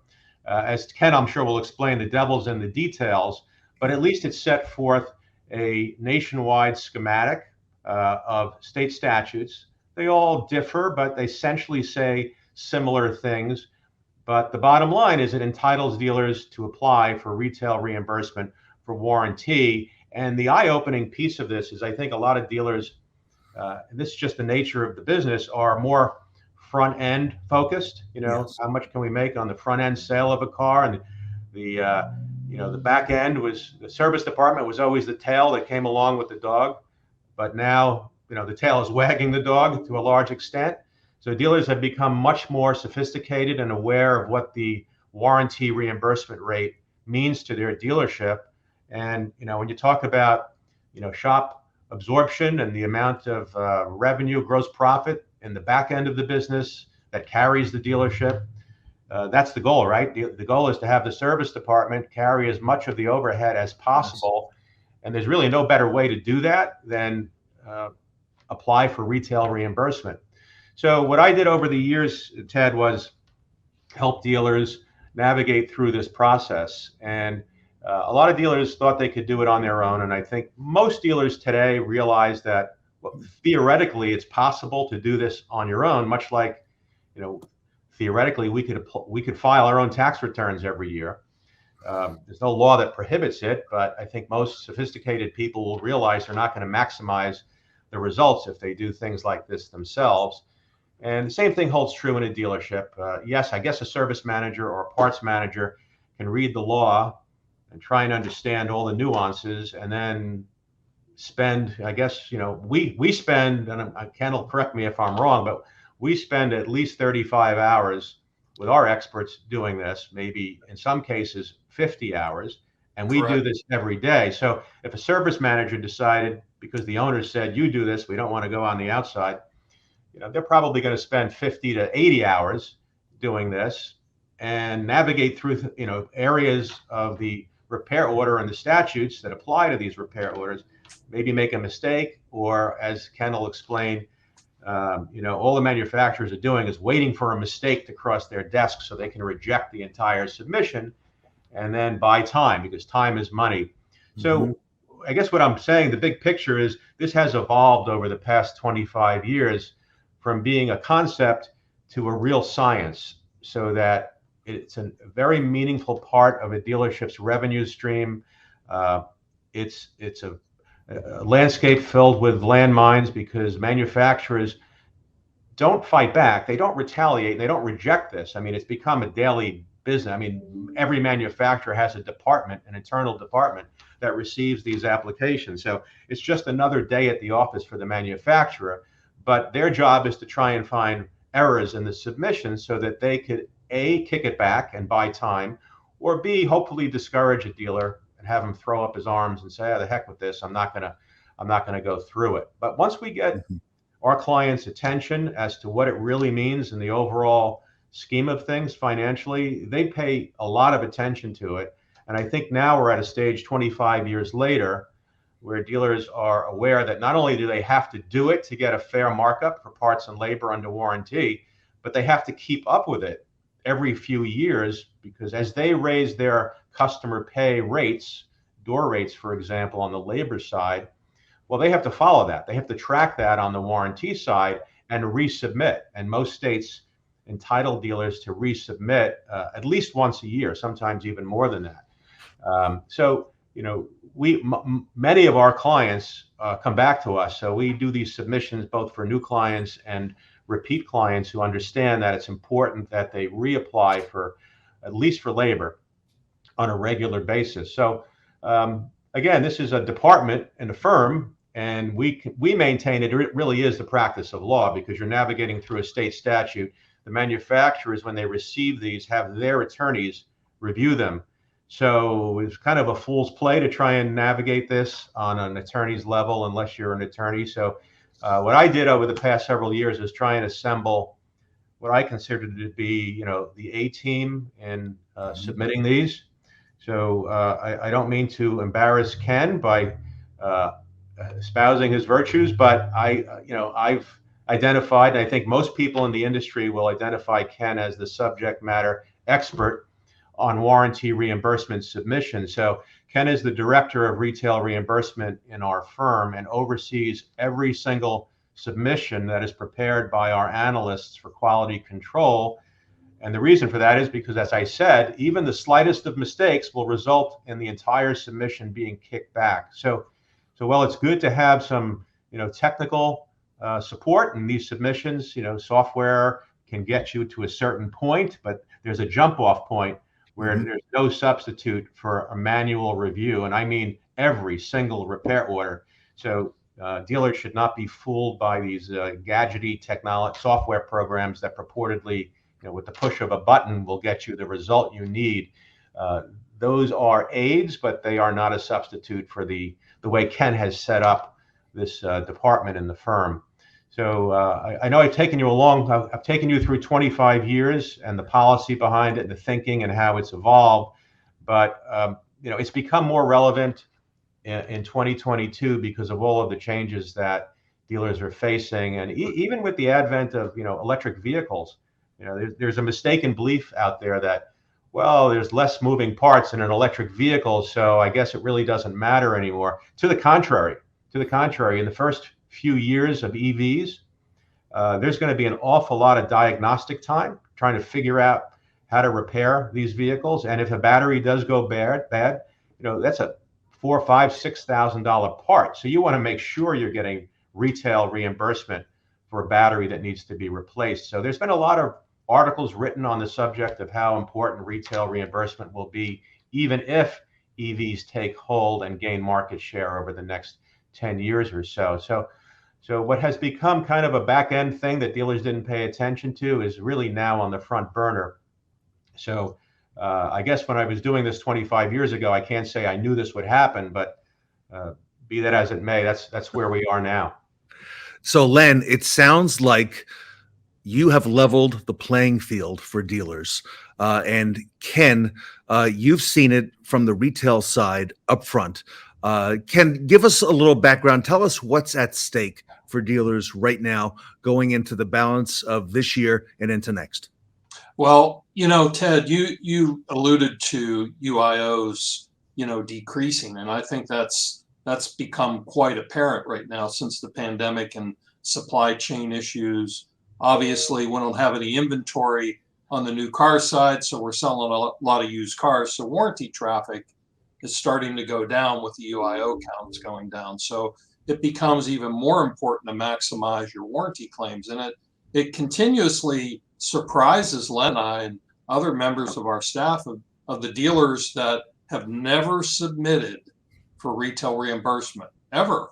So they have awareness, but for whatever reason, it just isn't on their radar screen. So it is now. It's becoming more and more prevalent today, and we're finding more and more dealers that have never submitted, and we're doing that for them today.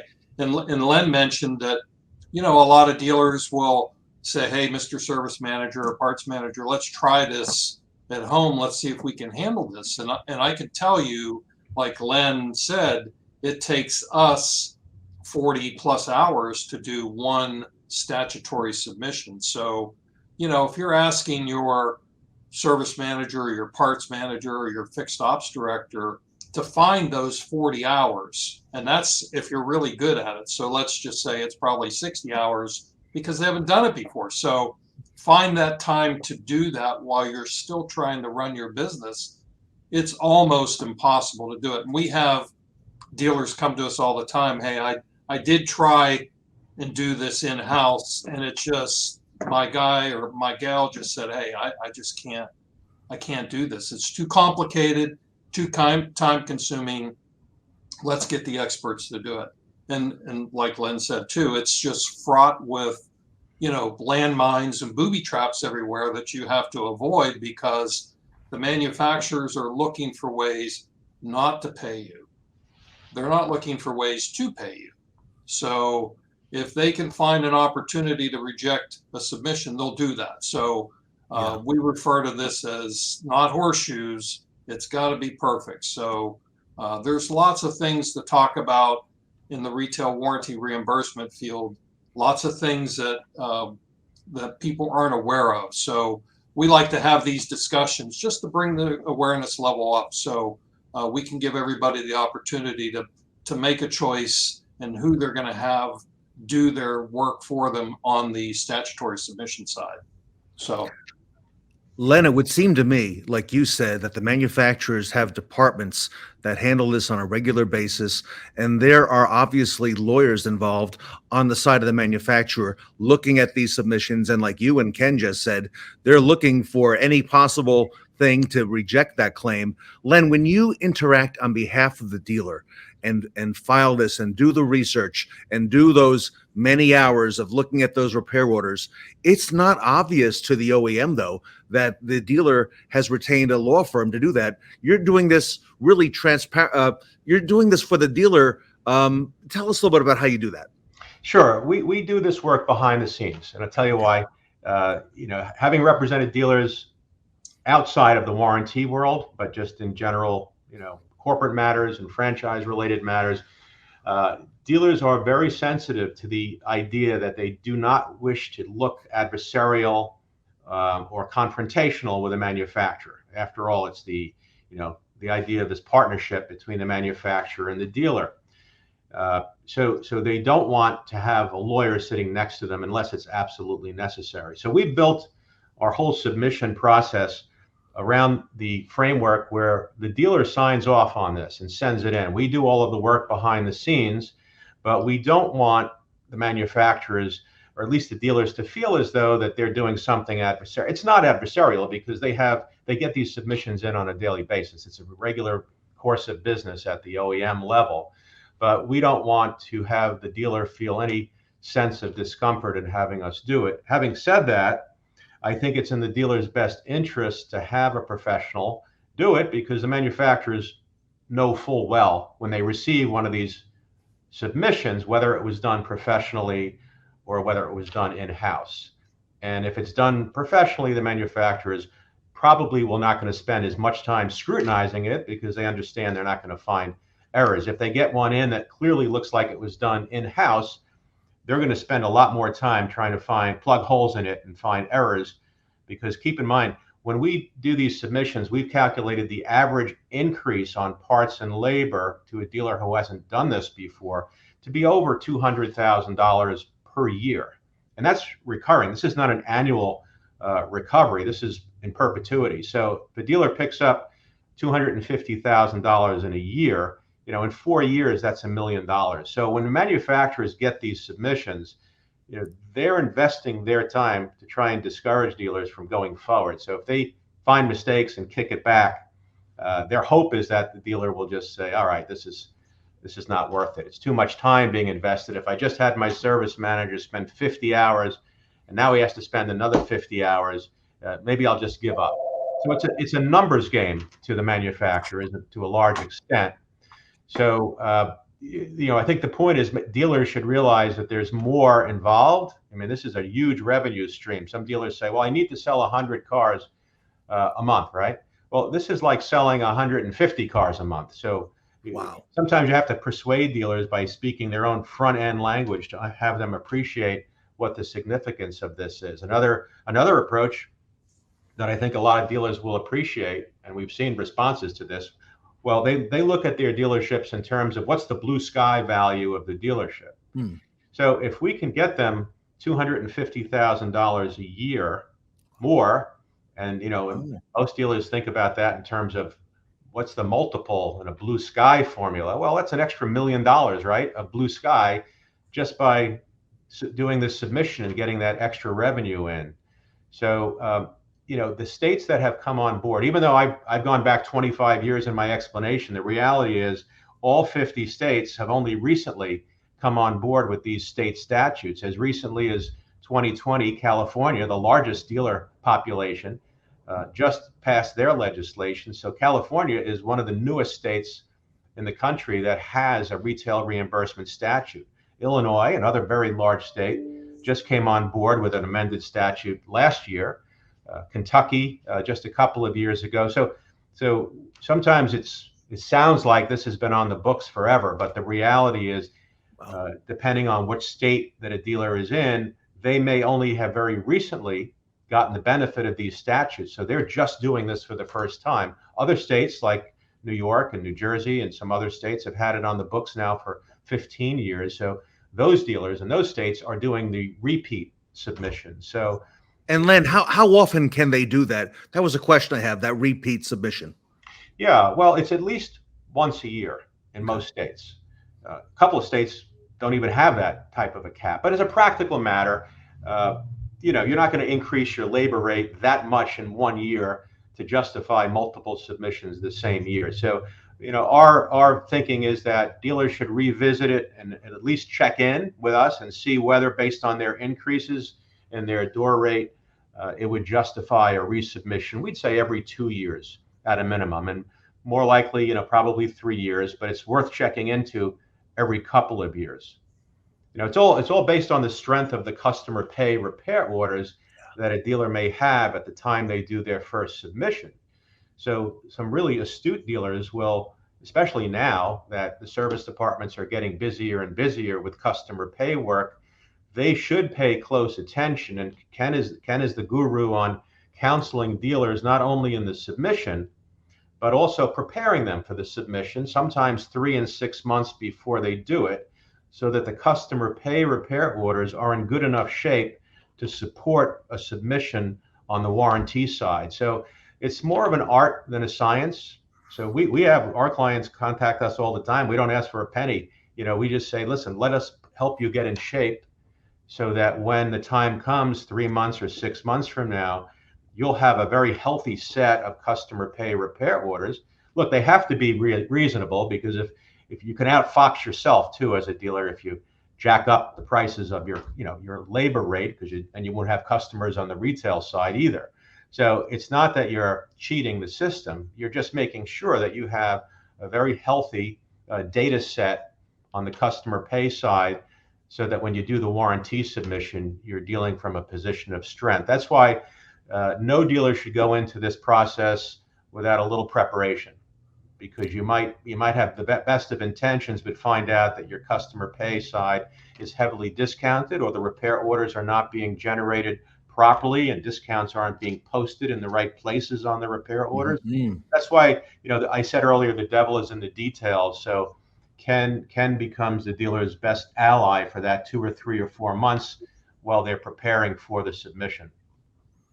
And Ken, it would sound to me that with all the preparation and the care that you take to make sure that this is done properly by the professionals, that this is probably the most profitable thing a dealership could potentially do now going into the future. With all the things that we talk about here at the Fixed Ops Roundtable, there's nothing more front and center, Ken, than this.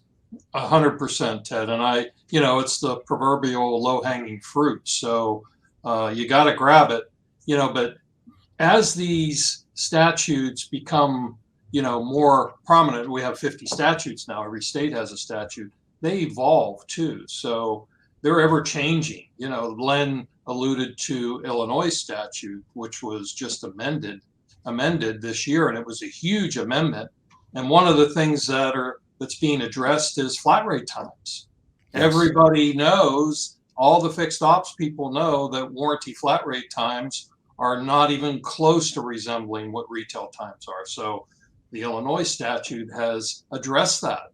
So there are other things. The awareness is becoming more and more on the legislative side, and the dealer associations are starting to get involved. So amended statutes are commonplace. So we're seeing that now as this evolves. So it's important to have somebody on your side that has access to that. And, we're a law firm, so we see those amendments coming through. If you don't have access to that as a law firm, you're not going to be aware of these amendments unless it's all over the news or it's in automotive news and you see it. But other than that, a lot of these things fly under the radar. So those things become important too. So. Well, if I'm a dealer, I would want Len Bellavia and Ken Lohr working on my behalf to make sure that I'm maximizing everything that I need to. Ken, talk to us a little bit about that, because I'm sure, as Len mentioned, historically, and you've seen it as well, dealers have thought, maybe I could have my service manager, my fixed ops director do it, but they're busy. They're busy steering the ship. They don't have the time for this right now. Take us through real quick how you guide them, how you get started. What are the first steps for a dealer? Well, as Len mentioned, preparation is so very important. And every one of the statutes today, you have to account for the net price paid by the customer. So discounting is a huge issue. So how you discount, what you discount, the methodology of the discounts, that all comes into play. So we do a lot of counseling and preparation work for our clients. And Len mentioned, we don't charge them to do that. So if you call us and you say, hey, Ken, I need to look at this or I need to look at that, we do that for them. It's our little consulting practice that we have in the law firm, and we help our dealers maximize their outcome. So the preparation is in the details.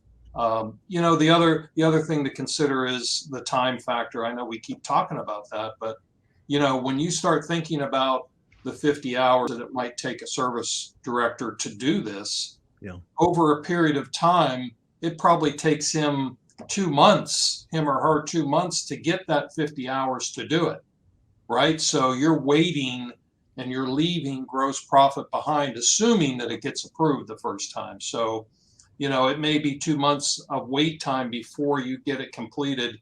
And if we're at the typical $250,000 a year, that's $20,000 a month. You've left $40,000 behind while you're trying to get that done. So that's another consideration too. So there's lots of moving parts in retail warranty reimbursement, and we're just here. We're all fixed ops people. We're all car people. Everybody on the law firm side, we're all car guys and gals. So we understand the business. So that's who you want to have on your side. So that becomes really, really important. And Ken, I respect your retail background. I know, and Len's family has been in the dealership business, for a long, long time. Right. Well, that's kind of what encouraged me to read those provisions in the law back in the 90s, because my own family was saying, we're getting, gypped on warranty reimbursement. So that's what prompted me to take a look and see, well, what does each state say? And most states didn't have reference to retail rates. They just had this oblique term about manufacturer having to be reasonable. So it wasn't a New York problem. I just focused on New York because that's where my family's dealerships are or were. And lo and behold, it was the same language in just about every state. So the statutes had no teeth to them. And that's why we kind of embarked on this road. And we've gone full circle now, and dealers seem to be aware of it. You know, we get calls all the time. What's this all about? And the biggest question we seem to get, although it's waning now, is, well, am I going to suffer retaliation, you know, if I do this? So we becoming persona non grata with the manufacturers. And I have to tell you, and we keep in touch with all of our clients after the submission is completed. We have never had an episode of a manufacturer retaliating. You know, look, manufacturers can do a lot of things where it's not so overt in terms of retaliation. They could play with inventory allocations. We haven't seen that. I mean, the manufacturers have the right to audit sales and service payments to dealers. They do. If anything, I think it puts dealers in a safe harbor, because no manufacturer wants to be caught retaliating against the dealer, because the state statutes are very punitive in favor of dealers and against manufacturers for that type of behavior. I mean, it talks about punitive damages and attorney's fees. So manufacturers are sensitized not to retaliate. And quite as I said, now that all 50 states are on board, and most dealers in these states are being pretty aggressive about pursuing these remedies, it's just another day in the office at the manufacturers. So they don't have the inclination to say, oh, this dealer in Kentucky decided to submit, we're going to figure out a way to retaliate. If they don't provide a fair allocation of vehicles to all the dealers that are doing these submissions, well, they're going to lose market share. So they'd wind up shooting themselves in the foot. So that in and of itself levels the playing field. And the dealers in those states that have had these laws on the books, I mean, 90% of them have already submitted. So think about it. How do you retaliate against 90% of your dealers without hurting your market share? So that problem, that question has come up more, I'd say, in the early 2000s, when dealers weren't so comfortable with this. But that's not even a real concern anymore. And I think anybody who does this type of work will say that that's not a concern. The concern is getting it done properly and expeditiously, so that you can start enjoying this extra revenue early on. And the fact that the dealers have had a very good couple of years from a profit point of view maybe has taken their attention away from the back end. But I think the trend now over the past few months has been that consumers are starting to show a little resistance. Sales are off. They may not be, the dealers may still be profitable, but I think dealers are starting to say, all right, let's plan for 2023 now, because the bloom may be off the rose. And now we're starting to get calls from dealers who are saying, you know what, I think I need to really focus on this warranty reimbursement issue. I can't expect, these grosses on these cars to continue forever on the front end. So there's a second awakening of dealers that are paying close attention to retail reimbursement now.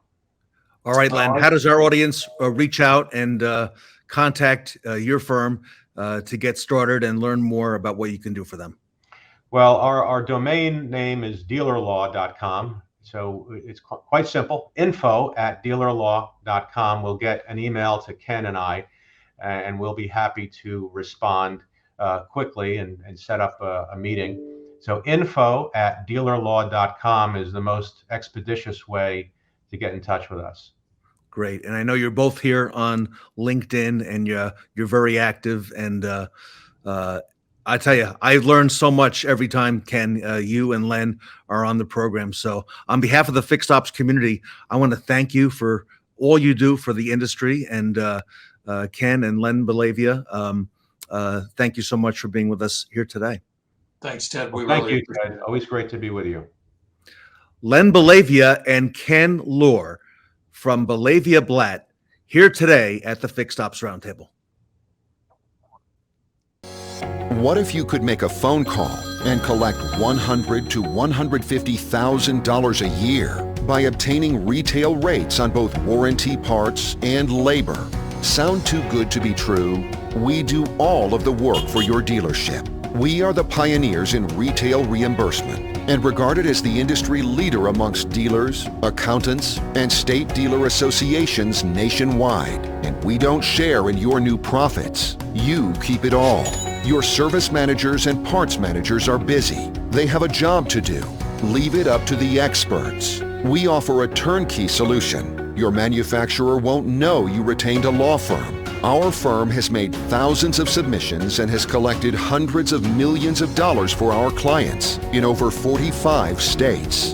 Because of our unmatched experience, our results yield the highest possible increases. We offer a low flat fee, never a contingency fee.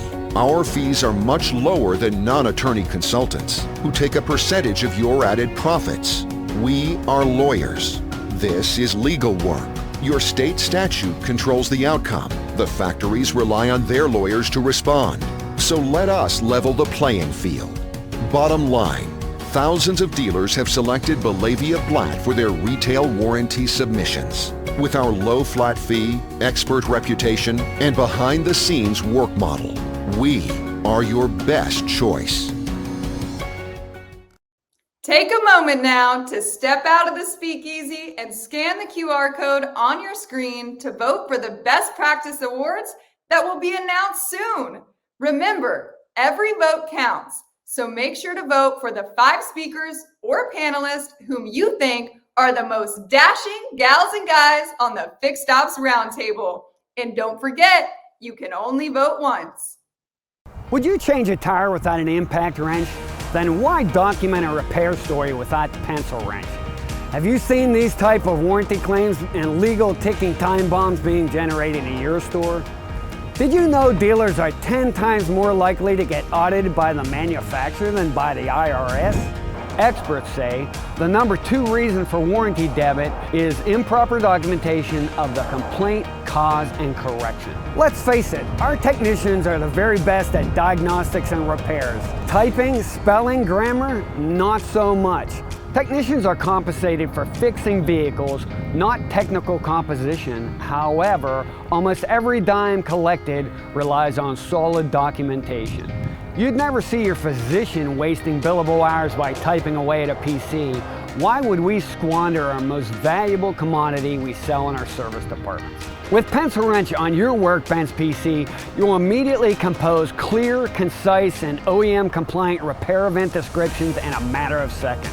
Pencil Wrench takes the worry out of warranty compliance by ensuring every story has the 6-phrase OEM format. With our super quick point-and-click composition, your technicians will spend more time under the hood generating precious billable hours. The question always is, will it work for my store? The proof is in black and white, but more importantly, see what our clients are saying about us. Experience our incredible support team, add billable hours, increase throughput, and provide your clients with a transparency like never before.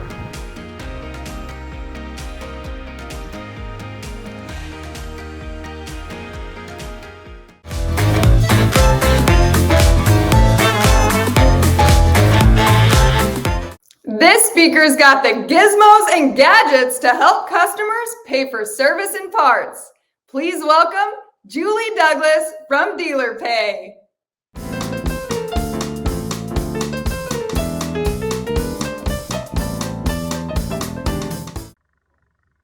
Welcome back to the Fixed Ops Roundtable.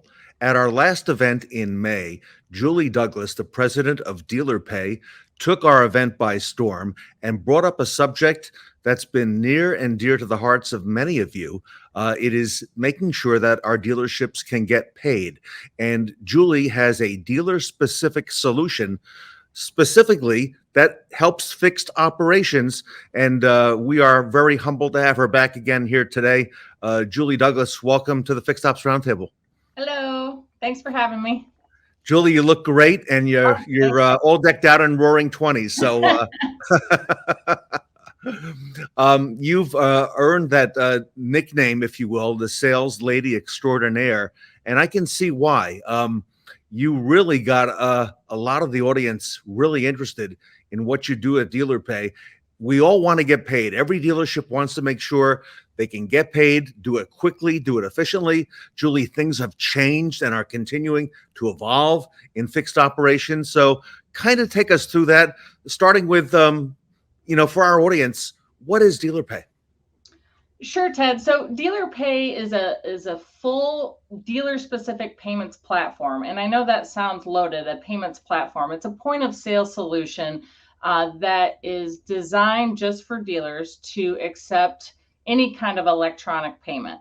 So, for example, it can be used in fixed ops as well as sales finance, but the goal is to allow dealers to accept payments securely, efficiently, and of course, as fast as possible. And you do a lot to help fixed operations.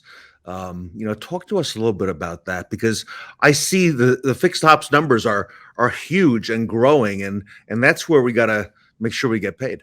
Sure. So a lot of the volume that we deal with is from fixed ops. So that's where the majority of the transactions happen, parts, service, et cetera.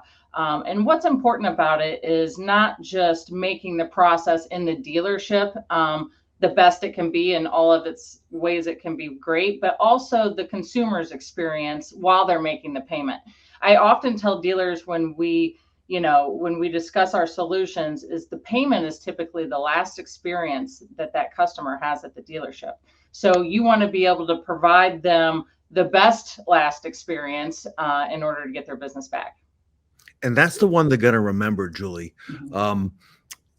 Now, again, there's a lot of companies that do these types of transactions in other industries, but you're in automotive and you're specifically in store. Take us through that, if you don't mind. Sure. So, I mean, I've been doing this for 22 years, believe it or not. And, the dealership landscape or model is different than a lot of businesses because it's several businesses under one roof.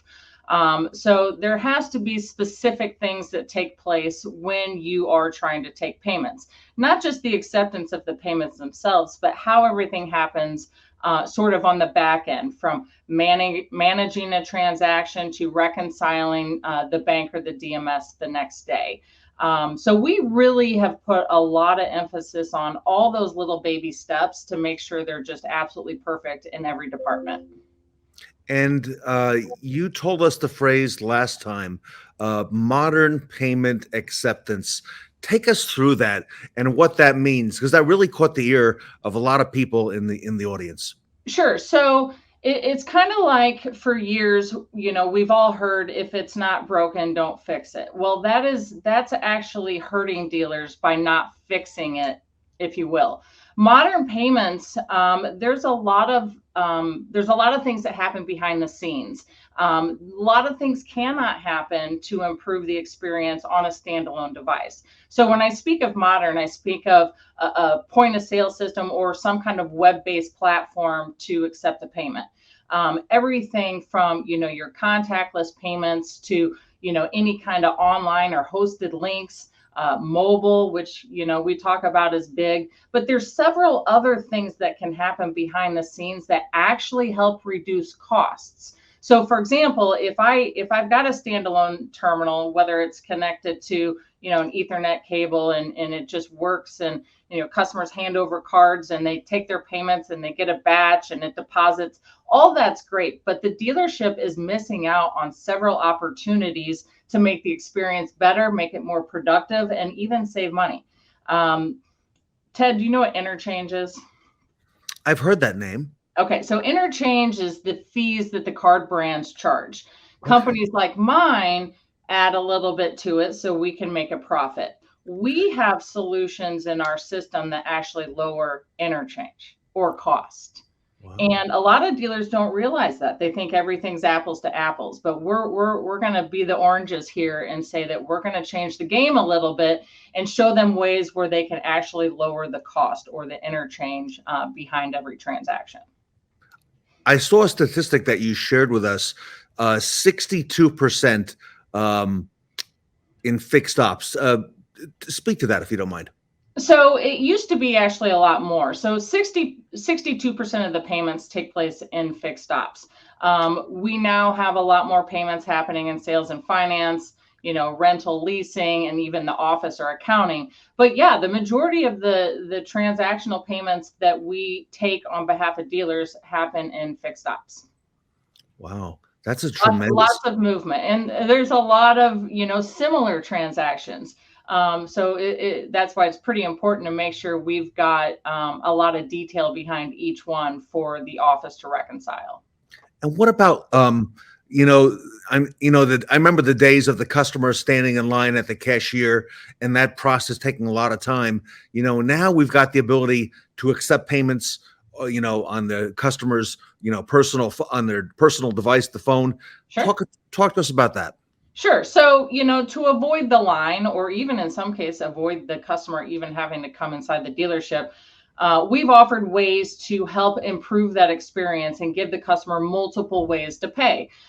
So we've got options for them to send out payment links by text or email. We've got hosted payment pages that we can add to the dealership's website to accept payment. And then we've got some other mobile options that we're implementing as well, so the dealer can actually have the customer present and use a mobile device to take the payment. So the idea is to create that convenience factor again for the consumer, while all still maintaining data plus security to make sure we've got the I's dotted and the T's crossed. Julie, is it one size fits all, or do you work with each dealership on their individual needs? Individual needs, absolutely. There's a lot of common problems that we can solve, which is great because it shows that we've got experience, and we end up solving problems that the dealership didn't really realize that they had initially. But yeah, every dealership operates differently. So here's an example. I have some dealerships that ask me, well, how many credit card terminals will I need? How many payment terminals? And it's really based on their layout or, their specific dealership, or how the customers flow through, whether service, parts, or finance. And I have some dealers that are huge and do massive volumes and have one terminal. And I've got others that have 10, 15 terminals, and they're either doing the same or less volume. So we treat each experience, that we encounter with the dealership as their own custom setup, if you will. We're talking today to Julie Douglas, who is the president of Dealer Pay and specifically handles automotive retail dealerships. She's got over 20 years of experience in that field. And she has taken us through something called modern payment acceptance. And if your dealership is not utilizing that, it's actually costing dealerships today more money. One of the things I hear from dealers and managers is that are merchant processing fees, Julie, and have they increased? And, talk to us about that. Sure. So there's a couple of areas that, yes, there are increases. The fees have increased because there's a lot more card not present transactions today. Right. So when I mention things like hosted payment links and online, and even if the customer picks up the phone and calls and, the advisor key enters the data, that's still considered a card not present transaction. Card not present transactions cost more because there's a little bit more risk involved. The other reason, and it's not necessarily a bad thing that merchant processing fees have increased, is because dealerships' volumes and average tickets have increased. We have not seen this kind of volume or activity really ever with electronic payments in the dealer space. So the fact that this fee is becoming more noticeable is because there's more activity, more volume that's being processed on a daily basis. So yes, it's higher, but don't worry, there's solutions to help mitigate that. Couple, like I talked about before, with, making sure you are optimizing interchange, or that you're getting the best rates possible through the system that you use, but also that concept of surcharging. Are you familiar with that as well, Ted? I am, yes. That's actually, lately I've heard more and more people talking about that. Yeah, so I'll be honest, it's about a third. I got a third of the dealers that are completely on board. I got a third that are really interested but not sure, ready to pull the trigger, and then I have a third that want nothing to do with it. The good news is the solutions that we provide allow dealers to put their toe in the water a little first and see how it goes. So we can help dealers, as we use our pay share program. We're sharing the fee. And we allow them to customize it by dollar threshold, by department, and even card present versus not present. So some dealers want to pass the full fee. Great, let's do it. Some want to pass half of it. Super. Others want to just kind of customize how it goes. We have the setup to help you do that, and we can help you, figure out the areas where we can, get you some of that money back, if you will. Your message has really rung true with a lot of the folks who are on the roundtable, because you're talking about being able to collect, do it with a modern system, something that doesn't slow the transaction down. And you're right. I think when the customer thinks back, the last thing they remember is paying for that service. And if that is a time-consuming, painful process, that sticks out for them. And ultimately, that hurts the relationship with the dealership as well. Yeah, I mean, I think of myself and how I go through life and how I buy things. And no, I may be a little different because this is my industry, but I want that stuff to happen fast. I don't want to wait. I want to be able to pick up my vehicle, figure out what I owe, make the quick payment. And my husband makes fun of me because I always use Apple Pay on my phone. He doesn't quite do that yet, but I'm working on them. But it's quick, it's efficient, it makes sense for me. And I think dealers need to recognize that there's a lot of consumers like me out there that prefer that method. And if they don't have it, it's just a little more inconvenient. All right. So if a dealer has not gone for their tune-up to get into the modern world, okay, with modern payment acceptance, it's probably costing them money. It's costing them certainly time. And, for the management that's watching today, it's probably costing them, a little aggravation as well in having to follow up on all these things. Julie, how does our audience get started? Where should they start? When should they reach out to you? Take us through that. Sure. So, I mean, you can call me direct. I think my cell phone's right there. You can call or text me. I'll reach out. We'll set up a quick meeting, a quick demo. I always start with a quick discovery call so I can evaluate what the specific needs are, and if there are problems, how I can solve it. But it's a very simple, easy process to get started. And I was just talking to a dealership today. Their concerns were, going to what you refer to as a modern system, that there's going to be a lot of tech issues, or there's network issues, or, the training is going to be cumbersome. It's going to be this big thing. And it's really quite the opposite. Users really like to use dealer pay system because we, first of all, we're going to do all the training and implementation and testing and make sure everything's fabulous. But once you get on it, it's fast, it's productive. It's like, what did you do before it? And looking into the future, I would imagine that volume is going to continue. It's only going to get stronger and get better. And, there'll be more and more dollars that we need to accept this way. So it's probably timely to start looking at it now if you're not already. Right. And it's important to have a good partner. And of course, I would love to do business with everybody, but it's important to trust who your partner is, your processing provider, because, there's some that aren't honest. There's a lot of rate increases that take place, and a lot of dealers that are being taken advantage of because the statements are a nightmare to be able to read. So I think it's important to also point that out, that having a great relationship with your provider is key, and they need to know how the dealership business works, because it's different than other retail, as you well know. So Julie Douglas knows this space. I can tell you that when she first came aboard a few months back at the Fixed Ops Roundtable, a lot of friends of the conference, like Adam Marburger, said, it's about time. Julie's a great friend. She's highly recommended, and she's had great success. And she knows our space. She knows the dealership space, and she knows that fixed ops area, and she knows about all the changes that we've encountered over the last 2-3 years. And she's looking out and seeing things that we need to be aware of. So, Julie, tell us again, best way to reach out to Julie Douglas and, start that discovery with Dealer Pay. Just call or text me direct, 314-578-3142. You're also welcome to email me, julie@dealer-pay.com.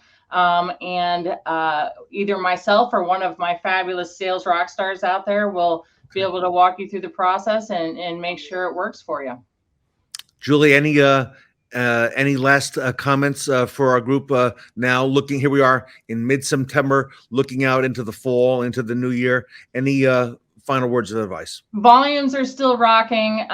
Dealers, you're doing great. The thing I keep hearing is about the FTC safeguards. I want to also chime in that Dealer Pay is 100% compliant with that. So we've got all that already covered.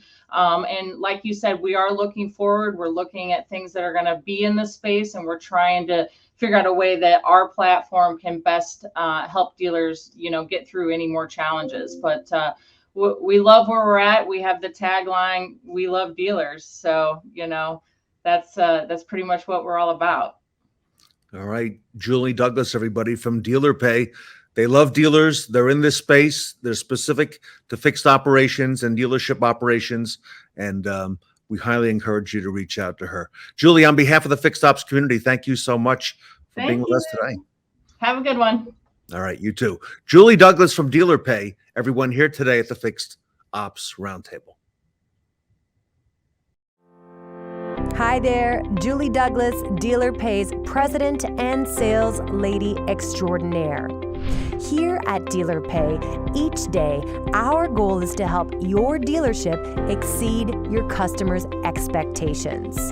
We help make the buying process quick and easy, thus increasing CSI scores and customer retention. Our point of sale solution helps to maximize daily productivity and increase revenue and profit margins in each department. We pay attention to even the smallest details for every transaction, helping your dealership to grow long-term customer relationships. Using our modern technology, Dealer Pay allows you to offer your customers 3 times as many ways to pay. We cater to all customers in all scenarios, helping your dealership provide a fast and secure payment experience. Dealership problems require dealership solutions, and we recognize what it takes to make your dealership successful. We're advocates for dealers and recommended in the industry. We want to work with you and help you grow your business. Call, text, or email us today for a consultation. Dealer Pay. Fast, organized, secure.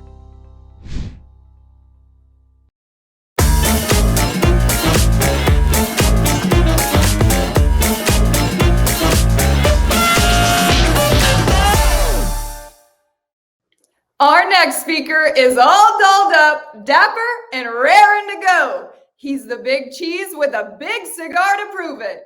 It's David O'Brien from Quantum 5.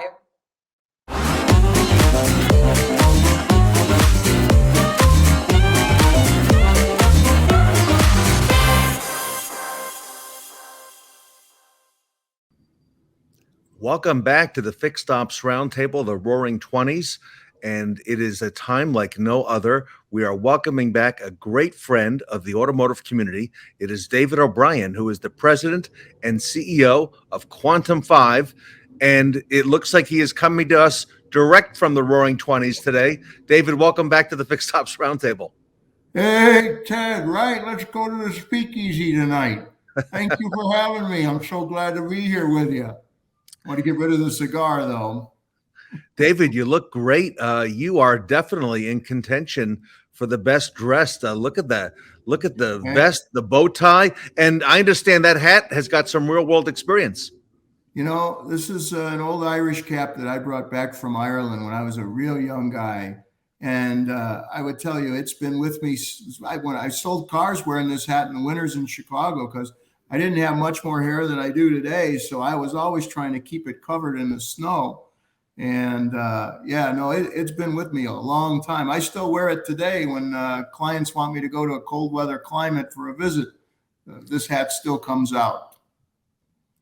Well, congratulations to you and your ever growing team, David, at Quantum 5. You are taking the industry by storm. You've acquired some great talent, some amazing talent on that all-star team of yours.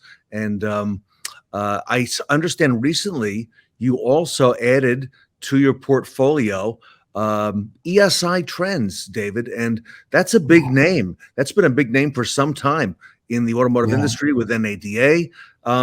Take us through that and tell us what's happening there. You know, ESI Trends, Ted, is going to end up being one of the best decisions to bring to the public eye of automotive. You know, people like you, back even when you were with Lexus, they were doing the Lexus employee satisfaction stuff, right? But Ted Crable is the president and founder, and his partner, Dave Giordano. They've done an awesome job of building that company into data that the industry has trusted, but they didn't like being out in the forefront. They didn't like talking about it. And they built a company just based on, let's go understand what's driving retention, what's driving compensation, what do the people of automotive care about? Right? So when we met them, first of all, we were honored that they were going to trust us with the business, right? Because again, they are a successful bunch of folks with a robust client list. And when we got the opportunity to dig deep with them into what they knew, it was a slam dunk for us. We knew we had to acquire the company. And it's going to go down as one of the smarter decisions I ever made, aside from the great team members we have. Ted and Dave are staying with us for the next 2 years to help us safeguard that company and make a great transition. So we're honored and I tell you, excited to bring the data now to the forefront of automotive. And you've added that to your team with Sarah Van Tyne, David Foy, among other big names who are on the Quantum 5 team as well, Dave. Tell us a little bit, the acquisition of ESI Trends and their data. How is that going to help dealerships? How is that going to help stores with what you do at Quantum 5? So, you know, Ted, I don't know if you've ever thought it this way, but sometimes data can feel just like a tattletale, right? You know, automotive gets a survey done. Sometimes it's by the OEM, sometimes it's by their own choice, right? And they go get a survey done that comes back and says, here's what's going on in the dealership. Here's what's going on with your team. And they're left with, okay, what do I do now, right? And employee satisfaction is one of those things that's actually kind of dangerous, that if you survey your team and you go, hey, what do you guys think? And then you don't do anything about it, how do you think folks feel at that point, right? So what we envision, right, and we've started to implement with some great clients. I was last week with a really good friend of yours and mine, Steve Germain, up at one of their stores. And we used the ESI Trends company, which we've renamed ESIQ, right? And so we used the ESIQ to survey their team. And then we went and did town hall meetings with every employee. And during those conversations, we talked about stuff like, if we work with you to create a better workplace, customer experience becomes easier, right? Because if we concentrate on a great employee experience by putting together training and cross-functional teams that solve problems, now imagine what you've got on your hands, right? So the more we do that, the more I think we can impact dealerships. I think your data is going to be in great demand, because with all the talk now of recently in the last couple of months and years of dealership culture, and that's coming on strong, right? We're seeing things at the Roundtable focus on the employees, a different type of work week, maybe a 4-day work week for the employees. Dave, these things were never even thought about, or maybe they were thought about by the employees, but they were never acted upon. And now we've got prominent dealers who want to get in on the action. So you've got a lot of data that supports this and has been collected for a long time. Well, I think that there's some people that you and I are close to that really helped create a tipping point. I'm gonna point out Ed Roberts, right? I think Ed created a tipping point that said, if I can prove to you that I only had 1% turnover, and if I can show you that my retention's unbelievable, maybe I can show you how I got there. right? And I think that gave lots of great dealers that you're going to have talk during this the courage to go, we're going to experiment. We're going to get a little outside the box. We're going to try new things. We're so lucky because part of what we brought into ESIQ is a former member of the Beaux-Arts team, right? So now we have Natasha Faye Cox, who's going to be spearheading some of our work at ESIQ. So the combination of bringing real world together with data to help dealers go, all right, what do I do to stop this group of people from leaving? How do I get them to stay here, right? Let's start bringing more of those breadcrumbs to the forefront, and let's start talking about what solutions look like to that stuff. I got a bunch of data here. You just tell me what you'd love me to share, because I think the more we talk about, if we knew this, what would we do? If you knew this, what else should you be listening to on the roundtable in the next 2 days? It's September.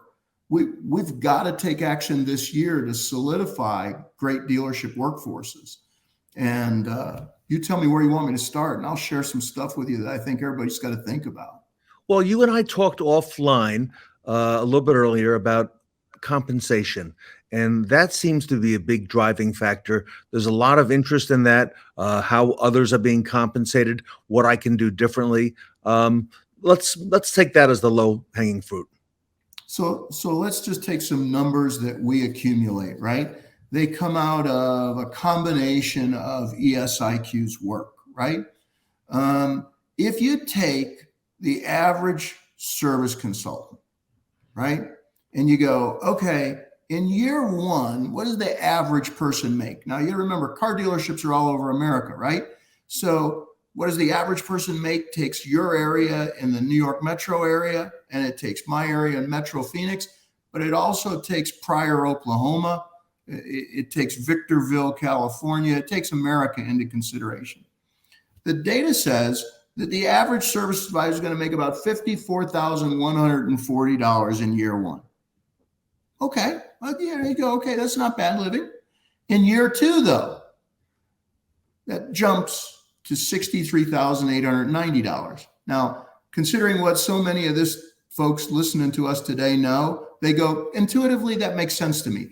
They got a little better at their work. They earned some CSI bonuses. They completed some OEM certifications. They got better. We made more money. Year three, crucial, critical, because year three, they jumped to $72,190. Now, what do we know about year three?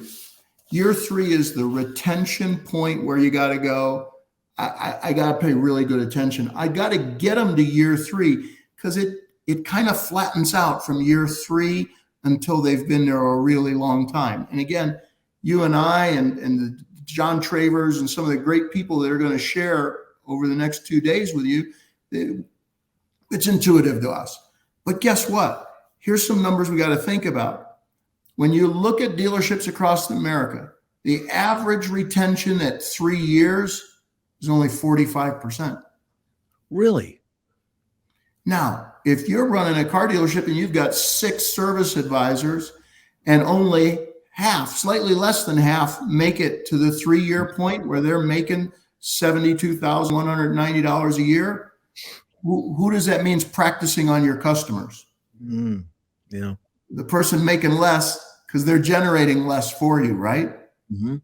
Mm-hmm. And so I think one of the things we have to talk about is, if we want to end some of the frustration around, okay, I can't find more good people. I don't know about you, Ted, but my message to the dealer community today is, worry less about where you're going to find good people and worry more about, how do I structure my dealership from a learning and retention standpoint so that I get advisors to the 3-year point and beyond? Because the magic starts to happen from a revenue perspective when you stop having new people practicing on your customer. That's a harsh term, but it's true. That makes sense. You've got of course it does. You've got a laboratory there to work in retail at Quantum 5. And I love the name ESIQ now, all right? But you've really got that focus on people, and you help dealers focus on the fact that they've got to retain their people, like you're talking about right now. And you've got some great tools also in place that you've created really to help dealers do their training, if you will, but not in the typical way. Dave, talk to us a little bit about that. We took an unconventional approach because of somebody that you've had on here with me before, my partner, Ken Herford. Yeah. Right? So when you're the former chief strategy officer of Wells Fargo, you think different. Wow. When you're the owner of a private equity firm that invested in gaming, Club Penguin, and helped it grow to the point where it became part of Disney, you think different. When you're the executive producer of a movie, 7 Days in Utopia, which by the way is an awesome Robert Duvall, Lucas Black golf movie that everybody should go watch. But when you're the executive producer about a movie, you learn different things about script and story and journey, right? So because of Ken, we took a completely different way of looking at how you develop people. We said it shouldn't be an event, meaning I go, I download a lot of knowledge and I leave, and then I hope that the manager helps keep it all alive. We said we should try something different. And no offense to the wonderful trainers out there that have video channels, but we said video channels aren't going to change service drive skills. I'm okay. Somebody's going to debate me on that, but they're not. Because if we could all get better by watching videos, I would swing a golf club like Tiger Woods. And I would watch the nutritionist videos and I would eat a lot better. So our approach from the beginning, Ted, was what if you could take people on a learning journey? What if it could be fun? What if it could be snackable? What if there was animation instead of stale video? What if you could create a patented technology that could call up art assets as needed to build these fun learning journeys? What if the dealer could tell you something from their data so that you could dynamically, using AI, start to deliver improvement to the dealer in real time? And not because Dave O'Brien could figure it out, Ted. You know that. You know me too well. I didn't figure it out. Ken figured it out. And I'm always so grateful that he is my partner and part of this team. But now, by being able to know, okay, it's all great to say we bring this learning retention, Ted, but you know our audience here with us today on Fixed Ops Roundtable, they require a return on investment.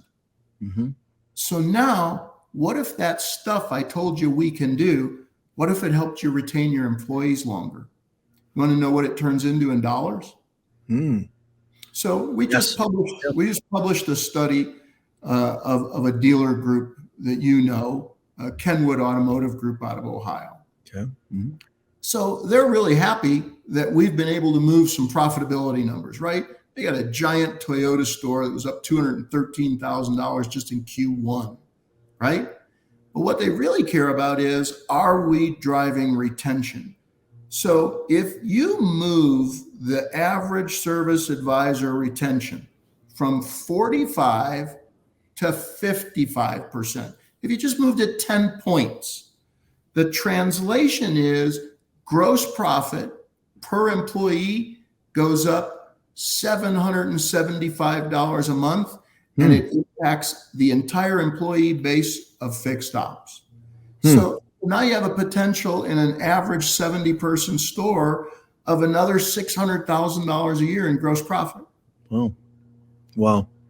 So retention pays bills. It doesn't just make you more front-end gross and therefore income. It translates to additional gross across Fixed Ops. And furthermore, it creates a better employee experience that creates a better customer experience. And if we can do all that and help them make more money, Ted, I think that's what we're supposed to do for the audience that's here today, right? That's a pretty good outcome, Dave O'Brien. We're speaking to David O'Brien, everybody. He is the president and CEO of Quantum 5. They're taking the industry by storm. A large number of leaders in fixed ops are now on the Quantum 5 team. He just added to it with a company they've acquired called ESIQ, formerly ESI Trends. And Dave's got the data to back it up. He is in some of the best dealer groups in the country. You're hearing some of the names mentioned. David, you mentioned Steve Germain. That Germain name is very well known around the country. And I know you've done some marvelous work and are using that, moving that forward as well. I'm really excited about what you've got on the drawing board and what you've got ahead, because you're really changing the game of learning and focusing on that culture in the dealership. And I think you've got the right products at the right time for the right audience with fixed ops. Yeah, we're doing everything we possibly can to think outside the box. We've got a public dealer group that we work with right now, Ted, that you know from your own great work. They handcuff you, don't want you to say their name. But we've got this really great public dealer group that we're working with right now. And for them, it wasn't just about move profit. Sarah Van Tine and her team did a great job at that. Dave Foy and his team then followed in, and they wanted customer satisfaction to move at the same time. So, helping dealers move both parts of the business in a way that creates long-term sustained profit and relationship is what we want to be about. It's a hard balance though, Ted. You've probably seen this in your own building the greatness of Fixed Ops Roundtable, which is for us, I want everybody in the training business to be successful. I don't have, me, I don't have a bad word to say. John Traver's my good friend. Russell Hill's my good friend. Thanks to you, I've got great friends in this fixed ops team. I want them all to win. And the great challenge is, how do we show the future that we think quantum poses for our industry without sounding like we're picking on anybody? Yeah, I love it. And Dave, you don't just work for dealers and dealer groups, but you do work with OEMs as well on a big scale, right? And rolling out a lot of this stuff and implementing it and sustaining it on a very large scale. Well, my family came over here from Ireland in the Roaring '20s. My dad was born just after I got the boat, so I'm a little suspicious about Irish luck. So, we knocking on wood really hard. We have some really exciting things underway as we're moving through some RFP processes with OEMs. We're excited. They're excited to see. Can you imagine if the dealers could get out of having their people, hey, you got to go log into this OEM's LMS system, complete these certified classes. Can you imagine our dealer community if their people didn't hate doing that? And by the way, what's been really great is that the OEMs we're meeting with and working with, right, they know that the typical learning management system they're deploying is nothing but a punishment tool to the dealership. Yeah. And if Quantum 5 can be part of bringing a better way of allowing OEMs to get the messages they want to get to dealership people, we're darned excited to be part of it. And knock on wood, I believe before the end of the year, we'll have a whole lot of exciting news to share with you about it. Everybody, great honor today to have with us David O'Brien, who is the president and CEO of Quantum 5. Tremendous growth, tremendous innovation coming out of that company. And everybody in the Fixed Ops Roundtable, if you're not already involved with Quantum 5, I would suggest reaching out to David.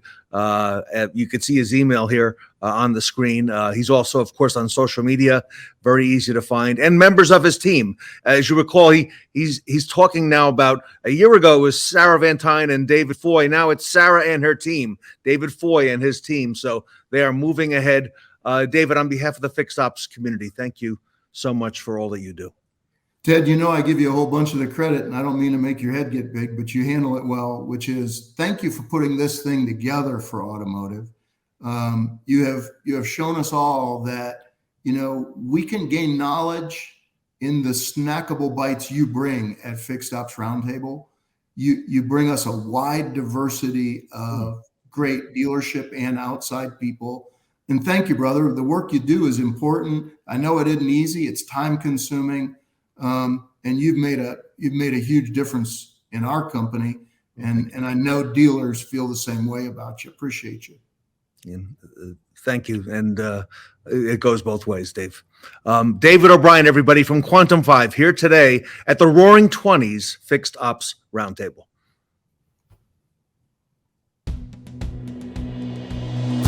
Presenting the Quantum 5 mobile app, the perfect companion in building frictionless customer experiences. After you complete your first in-person learning experience with our team, you'll enter the Quantum 5 world by receiving a text inviting you to download the app. Follow the steps from that link to download the app and verify your phone number. Then you're in.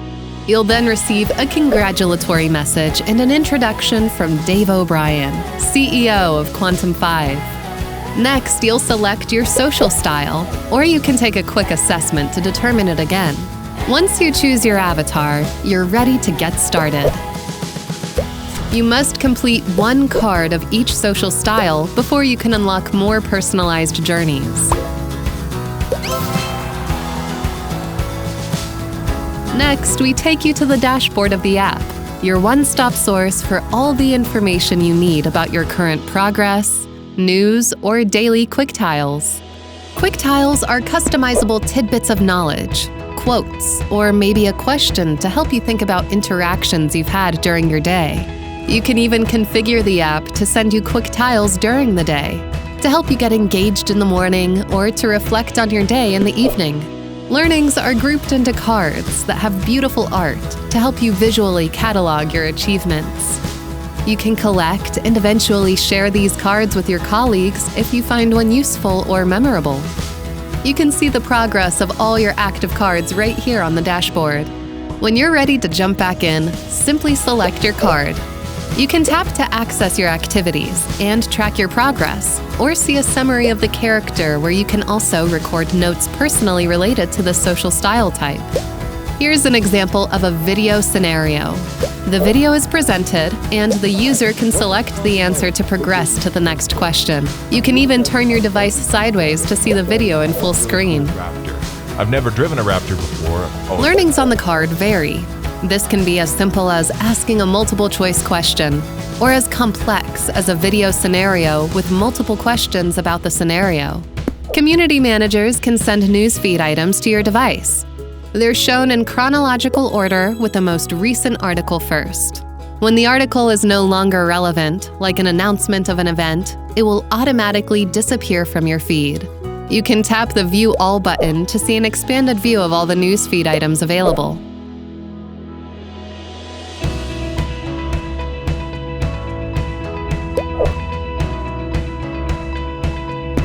Depending on where you are on your learning journey, you might be able to start a new card.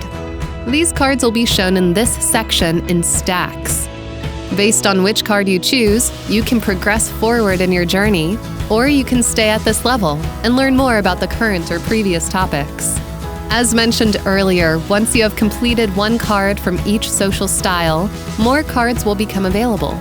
We're constantly creating new content, which will be distributed to members based on the journeys they're on. You'll receive a push notification when new cards are added to your journeys, so you can keep on learning. Your completed cards are always available for you to review. Help is a tap away. The Support tab opens an ongoing private chat between you and your community managers to help you with any issues you're experiencing. This concludes our quick tour of the Quantum 5 mobile app. Thank you for watching.